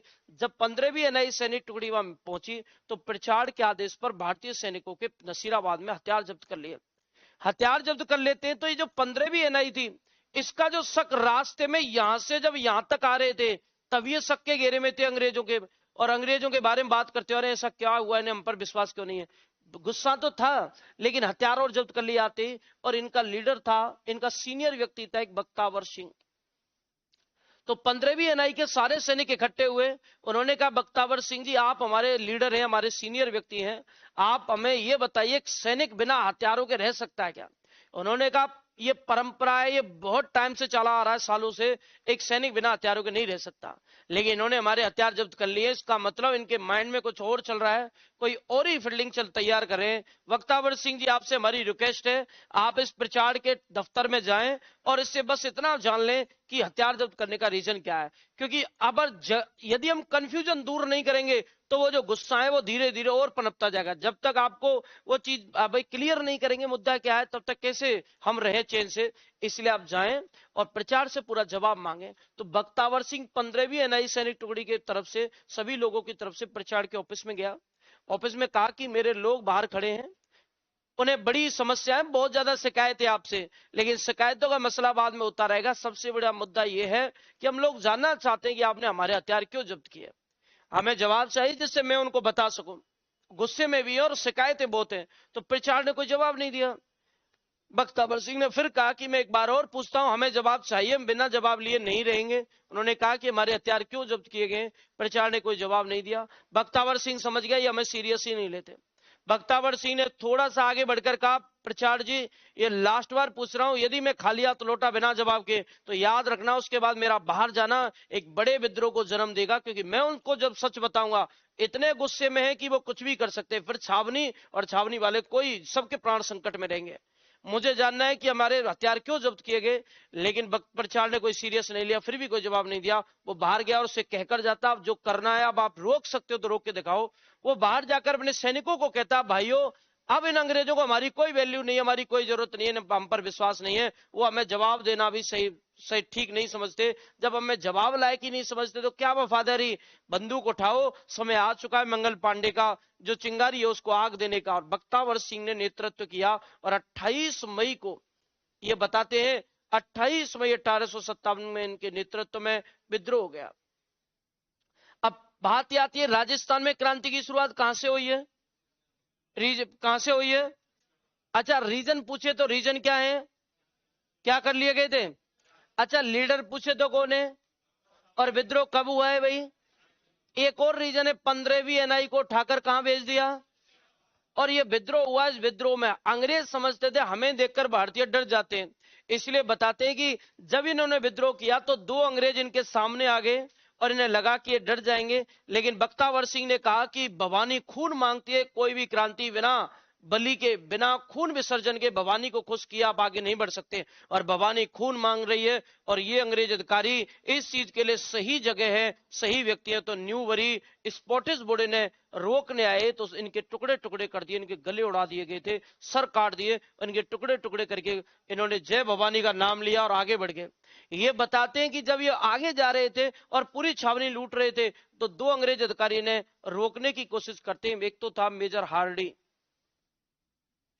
एक था मेजर लॉक, और ये बताते हैं ये दोनों जने ने रोकने के चक्कर में बुरी तरह से घायल हुए, लेकिन इन्हें रोक नहीं पाए और ये पूरी छावनी को लूटकर दिल्ली की ओर रवाना हो जाते हैं। इन्होंने इस दौरान अंग्रेज जो अधिकारी थे उनके घर, उनके गिरजाघर, अंग्रेजों के घर हो गए, इनके चर्च हो गए, गिरजाघर हो गए, इन सबको जला दिया था, आग लगा दी थी। इनके खजानों में, इनके कोषागार में, अन्नागार में, सब में आग लगा के पूरी छावनी लूटते और छावनी लूटकर ये दिल्ली की ओर चले गए। दिल्ली जाने का मकसद है 10 मई को जो मैंने बताया था मेरठ छावनी में विद्रोह किया था भारत में, वो 10 मई को उन लोगों ने विद्रोह किया था। वहां भी सैन्य टुकड़ी थी 20वीं एनआई और 3LC, उन्होंने विद्रोह किया, छावनी लूटी और छावनी लूटने के बाद वो उन्होंने प्लानिंग की कि अब हमें हथियार चाहिए। अंग्रेजों के हथियार दिल्ली में रहा करते थे, तो दिल्ली सारे लोग क्या करते, 10 मई को हथियार इकट्ठे करने के लिए, क्रांति के लिए, हथियारों के लिए दिल्ली की ओर रवाना हो गए। अंग्रेजों के सारे हथियार दिल्ली में रहते हैं, सबने इकट्ठे होकर दिल्ली में अंग्रेजों के शस्त्रागार पर हमला बोल दिया। जहां एक अंग्रेज अधिकारी था बिलोवी, उसको मार दिया गया, और जो मेरठ के सैनिक थे उन्हें हथियार भी ले लिया। अब हथियार के बाद अब इन सैनिकों को चाहिए अच्छा लीडर। अब उन्होंने देखा लीडर कौन होगा, तो उनके माइंड में एक सवाल था कि लीडर, हमारा जो मुगल बादशाह पूरे भारत का वो है बहादुर शाह जफर, उससे बड़ा लीडर तो कौन होगा, बादशाह पूरे भारत का, तो लोग उससे कनेक्ट हैं, तो सीधे चलिए लाल किले। तो 12 मई को लाल किले पहुंचे, और लाल किले पर बहादुर शाह जफर को आवाज लगाई, बादशाह हम पूरा भारत आजाद कराना चाहते हैं, लेकिन ये आपके बिना सहयोग और समर्थन के हम कुछ नहीं करना चाहते, पूरा भारत आपसे कनेक्ट है, तो आप हमें समर्थन करें, नेतृत्व प्रदान करें। बहादुर शाह जफर उस समय 82 ईयर 82 साल का था। ये छत पर आया, और छत पर आकर कहता है कि तुम मुझसे कहते हो कि मैं इस एज में लड़ने जाऊं, आप ये समझ लो कि मैं कलम चलाता हूं, तलवार नहीं चलाता, मैं शायर हूं उर्दू का, मैंने कभी तलवारें नहीं चलाई, तुम इस एज में मुझे युद्ध में लेकर जाओगे, क्यों बेइज्जती करवाते हो मेरी। तो सैनिक कहते हैं आपको केवल अपना नाम देना, आपको लड़ना नहीं, आप केवल ये घोषणा कर दो कि मैं इसका लीडर हूं, मेरे नेतृत्व में क्रांति होगी जिससे पूरा भारत को हम इकट्ठा कर सकें। लेकिन वो आनाकानी करता है। इस पर उसका सेनापति बख्त खां कहता है आप अपना नाम दें, आपकी सेना की तरफ से मैं लड़ूंगा, मैं मरने के लिए तैयार हूं। तब उन्होंने लाल किले की छत पर खड़े होकर कहा कि पूरे भारत में यह सूचना फैला दो, बहादुर शाह जफर ने क्रांति का आगाज कर दिया है, हम एकजुट होकर अंग्रेजों के खिलाफ लड़ेंगे। हर भारतीय को एक आदेश दे दो, प्रत्येक भारतीय हर गली शहर गांव से हर बच्चा बच्चा दिल्ली के लाल किले पर जितनी जल्दी पहुंच सकता है उतनी जल्दी पहुंचे, क्योंकि सारी की सारी क्रांति दिल्ली के लाल किले से स्टार्ट होगी। तो भारतीयों को यह आह्वान है कि आपको ज्यादा से ज्यादा जल्दी से जल्दी ज्यादा संख्या में दिल्ली के लाल किले पर पहुंचना है। इसलिए मेरठ के सैनिकों का नेतृत्व 12 मई को किया। तो जहां भी छावनियों में विद्रोह होगा वो सारे के सारे कहां जाएंगे, दिल्ली। क्यों जाएंगे, किसने इन्वाइट किया है सबको, बहादुर शाह जफर ने, इसलिए सब दिल्ली जाते थे। तो आपको ध्यान रखना, वहां अपने को बस इतना ही पड़ रहा है दिल्ली क्यों जाते हैं, तो पूरी छावनी लूटते हैं, और छावनी लूट कर कहां चले जाते हैं, दिल्ली। अभी एक लैब असिस्टेंट का पेपर हुआ है, उसमें केवल इतना ही पूछा गया है क्या इनके द्वारा घर और गिरजाघर जलाए गए थे क्या, इसको कथन को सही बताओ, सही है गलत है। तो अब आपको फैक्ट याद नहीं करने, घर और गिरजाघर भी इनके द्वारा जलाए गए थे। इस दौरान 18 जून को ये दिल्ली पहुंचते, वो डेट भी याद करनी है, ये दिल्ली कब पहुंचे। तो आपको ध्यान रखना है, यहाँ नेतृत्वकर्ता कौन है भाई, रीजन क्या है, सैन्य टुकड़ी कौन सी है, और विद्रोह कब हुआ है, कब हुआ है, कितने अंग्रेज मरे, 2, पहला बताओ।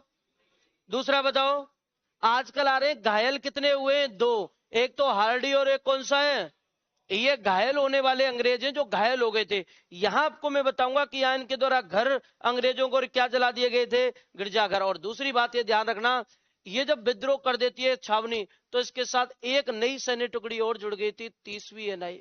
लेकिन आपके दोनों ऑप्शन में हो तो पहला आंसर क्या जाएगा, रीजन क्या है इसका, 30वीं एनआई जो थी इसको 30 मई को जाकर इसको जुड़ती है, इससे जुड़ी थी 30 मई को। मतलब विद्रोह करने वाली तो कौन सी थी, 15वीं एनआई 28 तारीख को, लेकिन 30 तारीख को इनसे एक और सैन्य टुकड़ी कौन सी जुड़ गई थी, कौन सी जुड़ती है, 30वीं एनआई। तो कितनी विद्रोह करने वाली सैन्य टुकड़ी है, 2, दोनों ही ऑप्शन में हो तो आंसर क्या जाएगा, 15वीं एनआई। उसका रीजन क्या है, विद्रोह मोस्टली बख्तावर सिंह के नेतृत्व में कौन सी छावनी ने किया, 15वीं ने।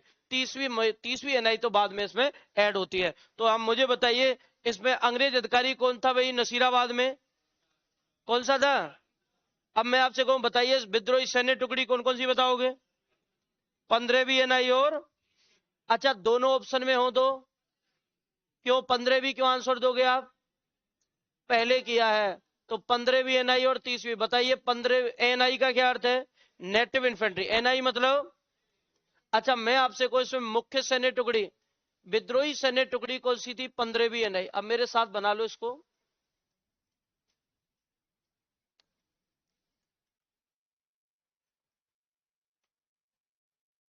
जिसमें 30 मई को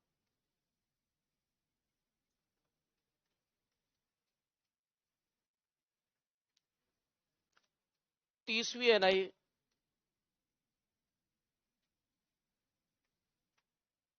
जुड़ जाती है। नेतृत्वकर्ता आपको पता है क्या, बख्तावर सिंह।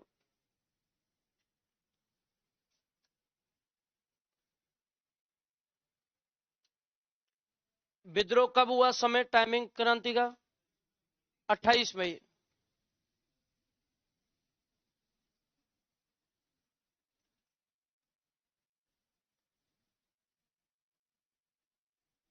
मारे गए अंग्रेज कितने बताए? एक का नाम था न्यूवरी और एक का नाम था स्पोटिसबुर्ग।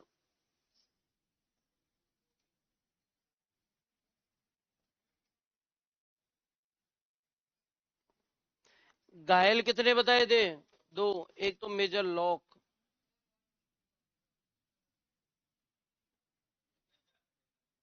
और एक था मेजर हार्डी।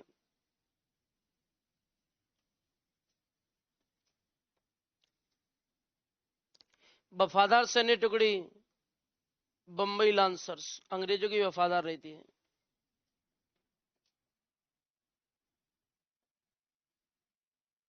और विद्रोह का दमन किया था मेरवाड़ा लांसर्स ने।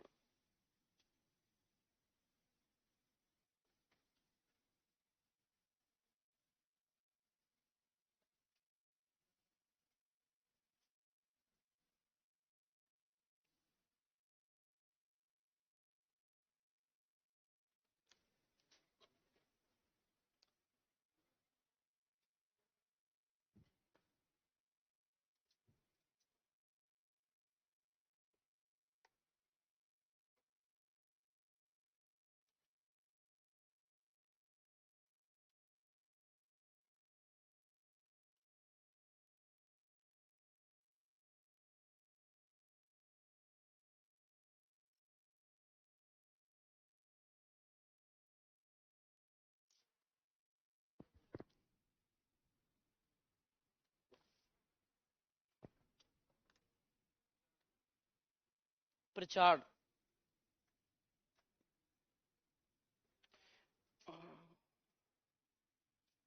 आरपीएससी ने एक क्वेश्चन पूछा है कि राजस्थान की 6 सैनिक छावनियों में से सबसे मजबूत और शक्तिशाली छावनी कौन सी मानी गई है?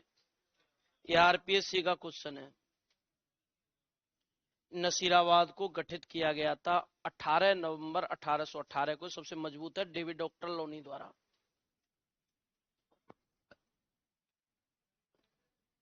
है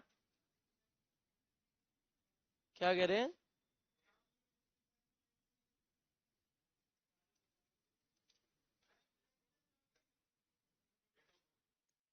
किसकी डेट ऑफ बर्थ बता दे? 18 नवंबर 1818 डेविड डॉक्टर लोनी लिखाएंगे ना आगे, तभी तो सबसे मजबूत कहते हैं, सबसे पहले गठित की गई थी। ऐसा ऐसा कुछ नहीं बचेगा जो आपको नहीं आए।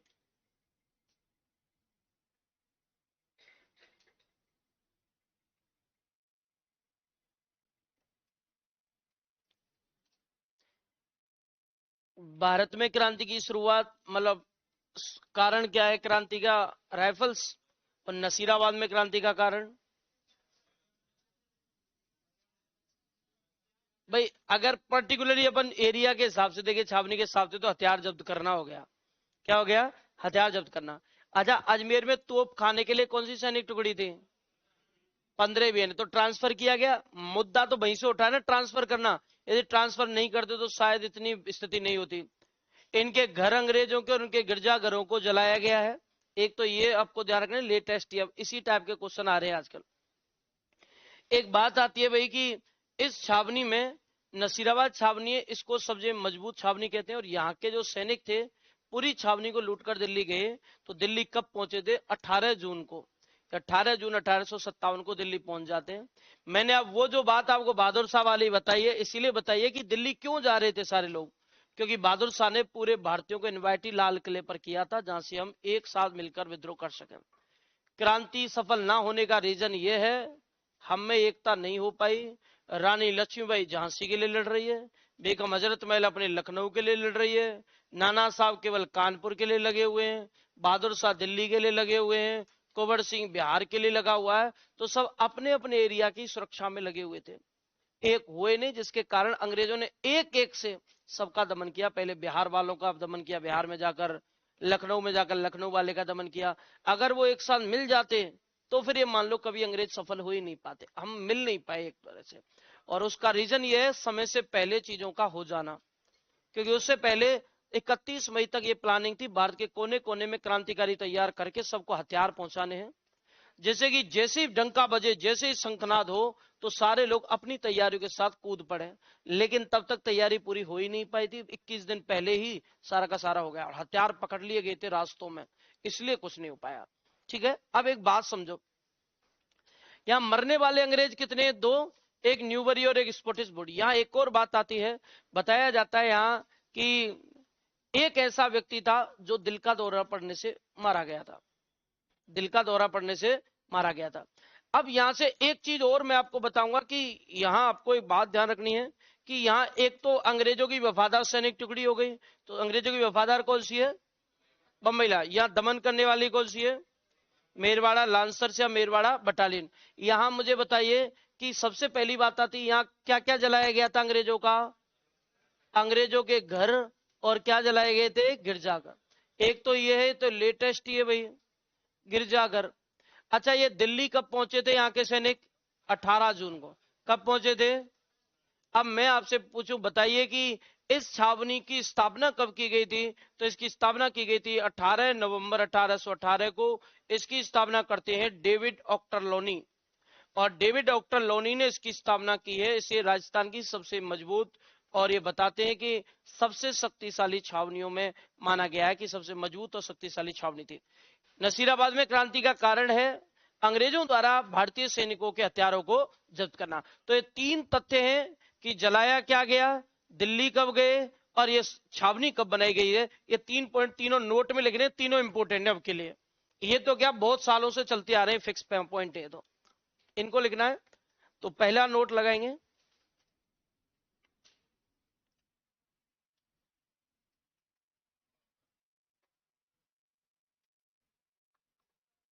पहले नोट में लिखना,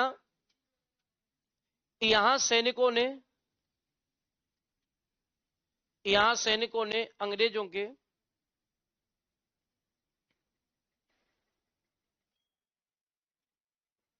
घर और गिरजाघर, अंग्रेजों के घर और गिरजाघर जला दिए थे। यहां विद्रोह के दौरान सैनिकों ने अंग्रेजों के घर व गिरजाघर जला दिए। दूसरा नोट लगाना,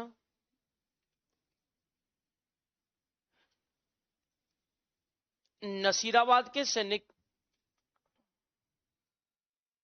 अरे रोको रोको, टेलीफोन बज गया। नसीराबाद के सैनिक 18 जून 1857 को, नसीराबाद के सैनिक 18 जून 1857 को दिल्ली पहुंचे थे।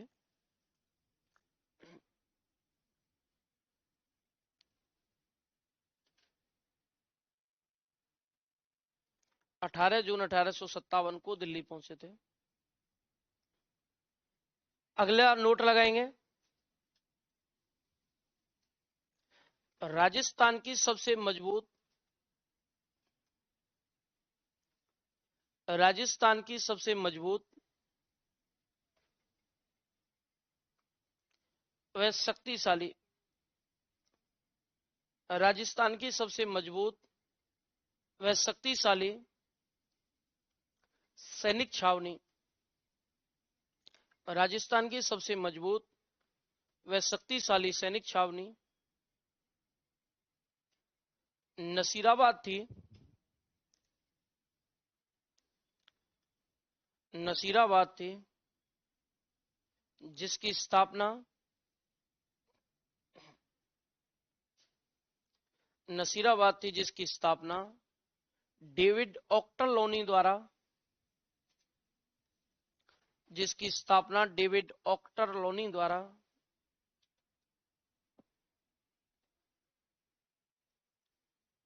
18 नवंबर 1818 को की गई थी। डेविड ऑक्टरलोनी द्वारा 18 नवंबर 1818 को की गई थी।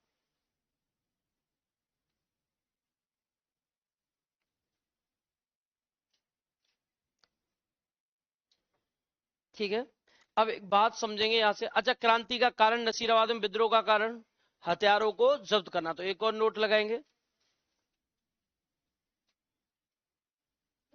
नोट में लिखना, नसीराबाद में सैनिकों के विद्रोह का कारण,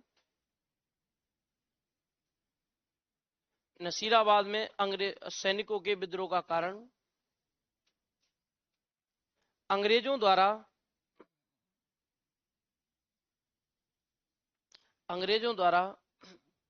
भारतीय सैनिकों के हथियार जब्त करना था। अंग्रेजों द्वारा भारतीयों के हथियार जब्त करना था, जिस पर प्रिचार्ड ने जवाब नहीं दिया, जिस पर प्रिचार्ड ने जवाब नहीं दिया। जब गांव में कोई लड़ाई झगड़ा हो जाता है तो दोनों पक्षों में से कोई पक्ष जब प्रभावी हो जाता है ना, आप ज्यादा प्रभाव हो जाता है, तो उन लोगों में इतना गुस्सा रहता है कि जो मिले किसी को मत छोड़ो, सबको मारो पीटो। जब क्रांतिकारी अपने पूरे तेज में थे और जब क्रांतिकारी अंग्रेजों को मार पीट रहे थे और अंग्रेज भाग रहे थे जान बचाकर इधर उधर, तो भयंकर लूटपाट चल रही थी। जब सारे अंग्रेज भाग गए तो बताया जाता है कि बख्तावर सिंह ने कहा कि देखो एक आध तो मिलेगा, कहीं तो मिलेगा नसीराबाद में, अगर कोई जिंदा है और अंग्रेज यहाँ है तो जिंदा किसी को नहीं जाने देंगे, सबको पकड़ो। तो ये बता दे सारे अंग्रेज भाग गए, कोई नहीं दिख रहा था। तो ये बताते एक अंग्रेज अधिकारी था कर्नल पेन्नी, वो जाकर स्टोर रूम में छिप गया, है ना, स्टोर रूम में छिप गया। बच जाऊं तो बची जाऊं, भाग तो सकता नहीं, चंगुल में फंस गया और चुपचाप, जैसे बच्चे होते ना आंखें बंद करके नीचे मुंह करके बैठ जाते, हम किसी को नहीं देखेंगे तो हमें कोई नहीं देखेगा, लेकिन अचानक से कोई पकड़े जाते हैं। ऐसे ही कर्नल पेन्नी जाकर स्टोर रूम में छिप गया और आंखें बंद करके ऐसे चुपचाप, सांसों की भी आवाज नहीं आए, जान को खतरा, अगर सांस भी सुनाई देगी तो भी मैं मर जाऊंगा। तो खतरा जब डर रहता है तो ऐसे ही रहता है।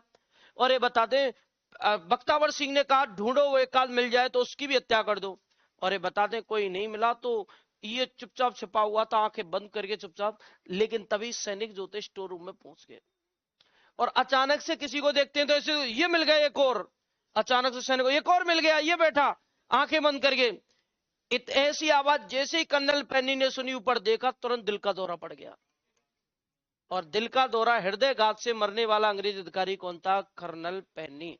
तो इस छावनी में स्टोर रूम में मरने वाला कौन था? Colonel Penny. तो हृदय घात से कौन मरा है? Colonel Penny. तो ये जो आपने न्यूबरी स्पॉटिस बोर्ड लिखे है ना, तो यही एक बार थोड़ा सा कोने में लिख लो, हृदय घात से मरने वाला। प्रचार नहीं मरा था, प्रचार, इनकी तो सुरक्षा इतनी रहती थी, अधिकारी थोड़ी मरते हैं, कर्मचारी मरते हैं। अधिकारी कभी मरते देखे? अधिकारी तो बहुत रेयर केस में मरते हैं, कर्मचारी मरते हैं। तो इसमें यहां ऐसे कोने में जैसे न्यूबरी स्पॉटिश बोर्ड लिख रहा है, इसी में नोट में इधर लिख लेना, हृदय घात से मरने वाला अंग्रेज अधिकारी कर्नल पेन्नी। हृदय घात से मरने वाला अंग्रेज अधिकारी कर्नल पेन्नी।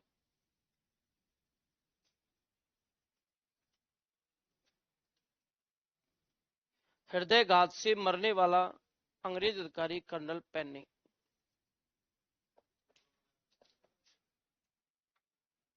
ठीक है, तो कौन सी छावनी है भाई राजस्थान में? क्रांति कहां से स्टार्ट हुई है? अंग्रेज अधिकारी कौन है? प्रचार। विद्रोही सैन्य टुकड़ी कौन सी है? 15वीं एनआई, 30वीं एनआई। लेकिन पहली कौन सी पढ़ोगे आप? बाद में कौन सी आई है? 30वीं। नेतृत्व करता कौन है? विद्रोह का समय क्या है? मारे गए अंग्रेज कितने? 2। पहला बताओ। दूसरा कौन सा है? घायल अंग्रेज कौन कौन से? Major Lock, major Hardy. अंग्रेजों की वफादार सैन्य टुकड़ी कौन सी? बंबई लांसर। यहाँ विद्रोह का दमन किसने किया? मेरवाड़ा लांसर्स ने। यहाँ हृदय घात से कौन मरा है?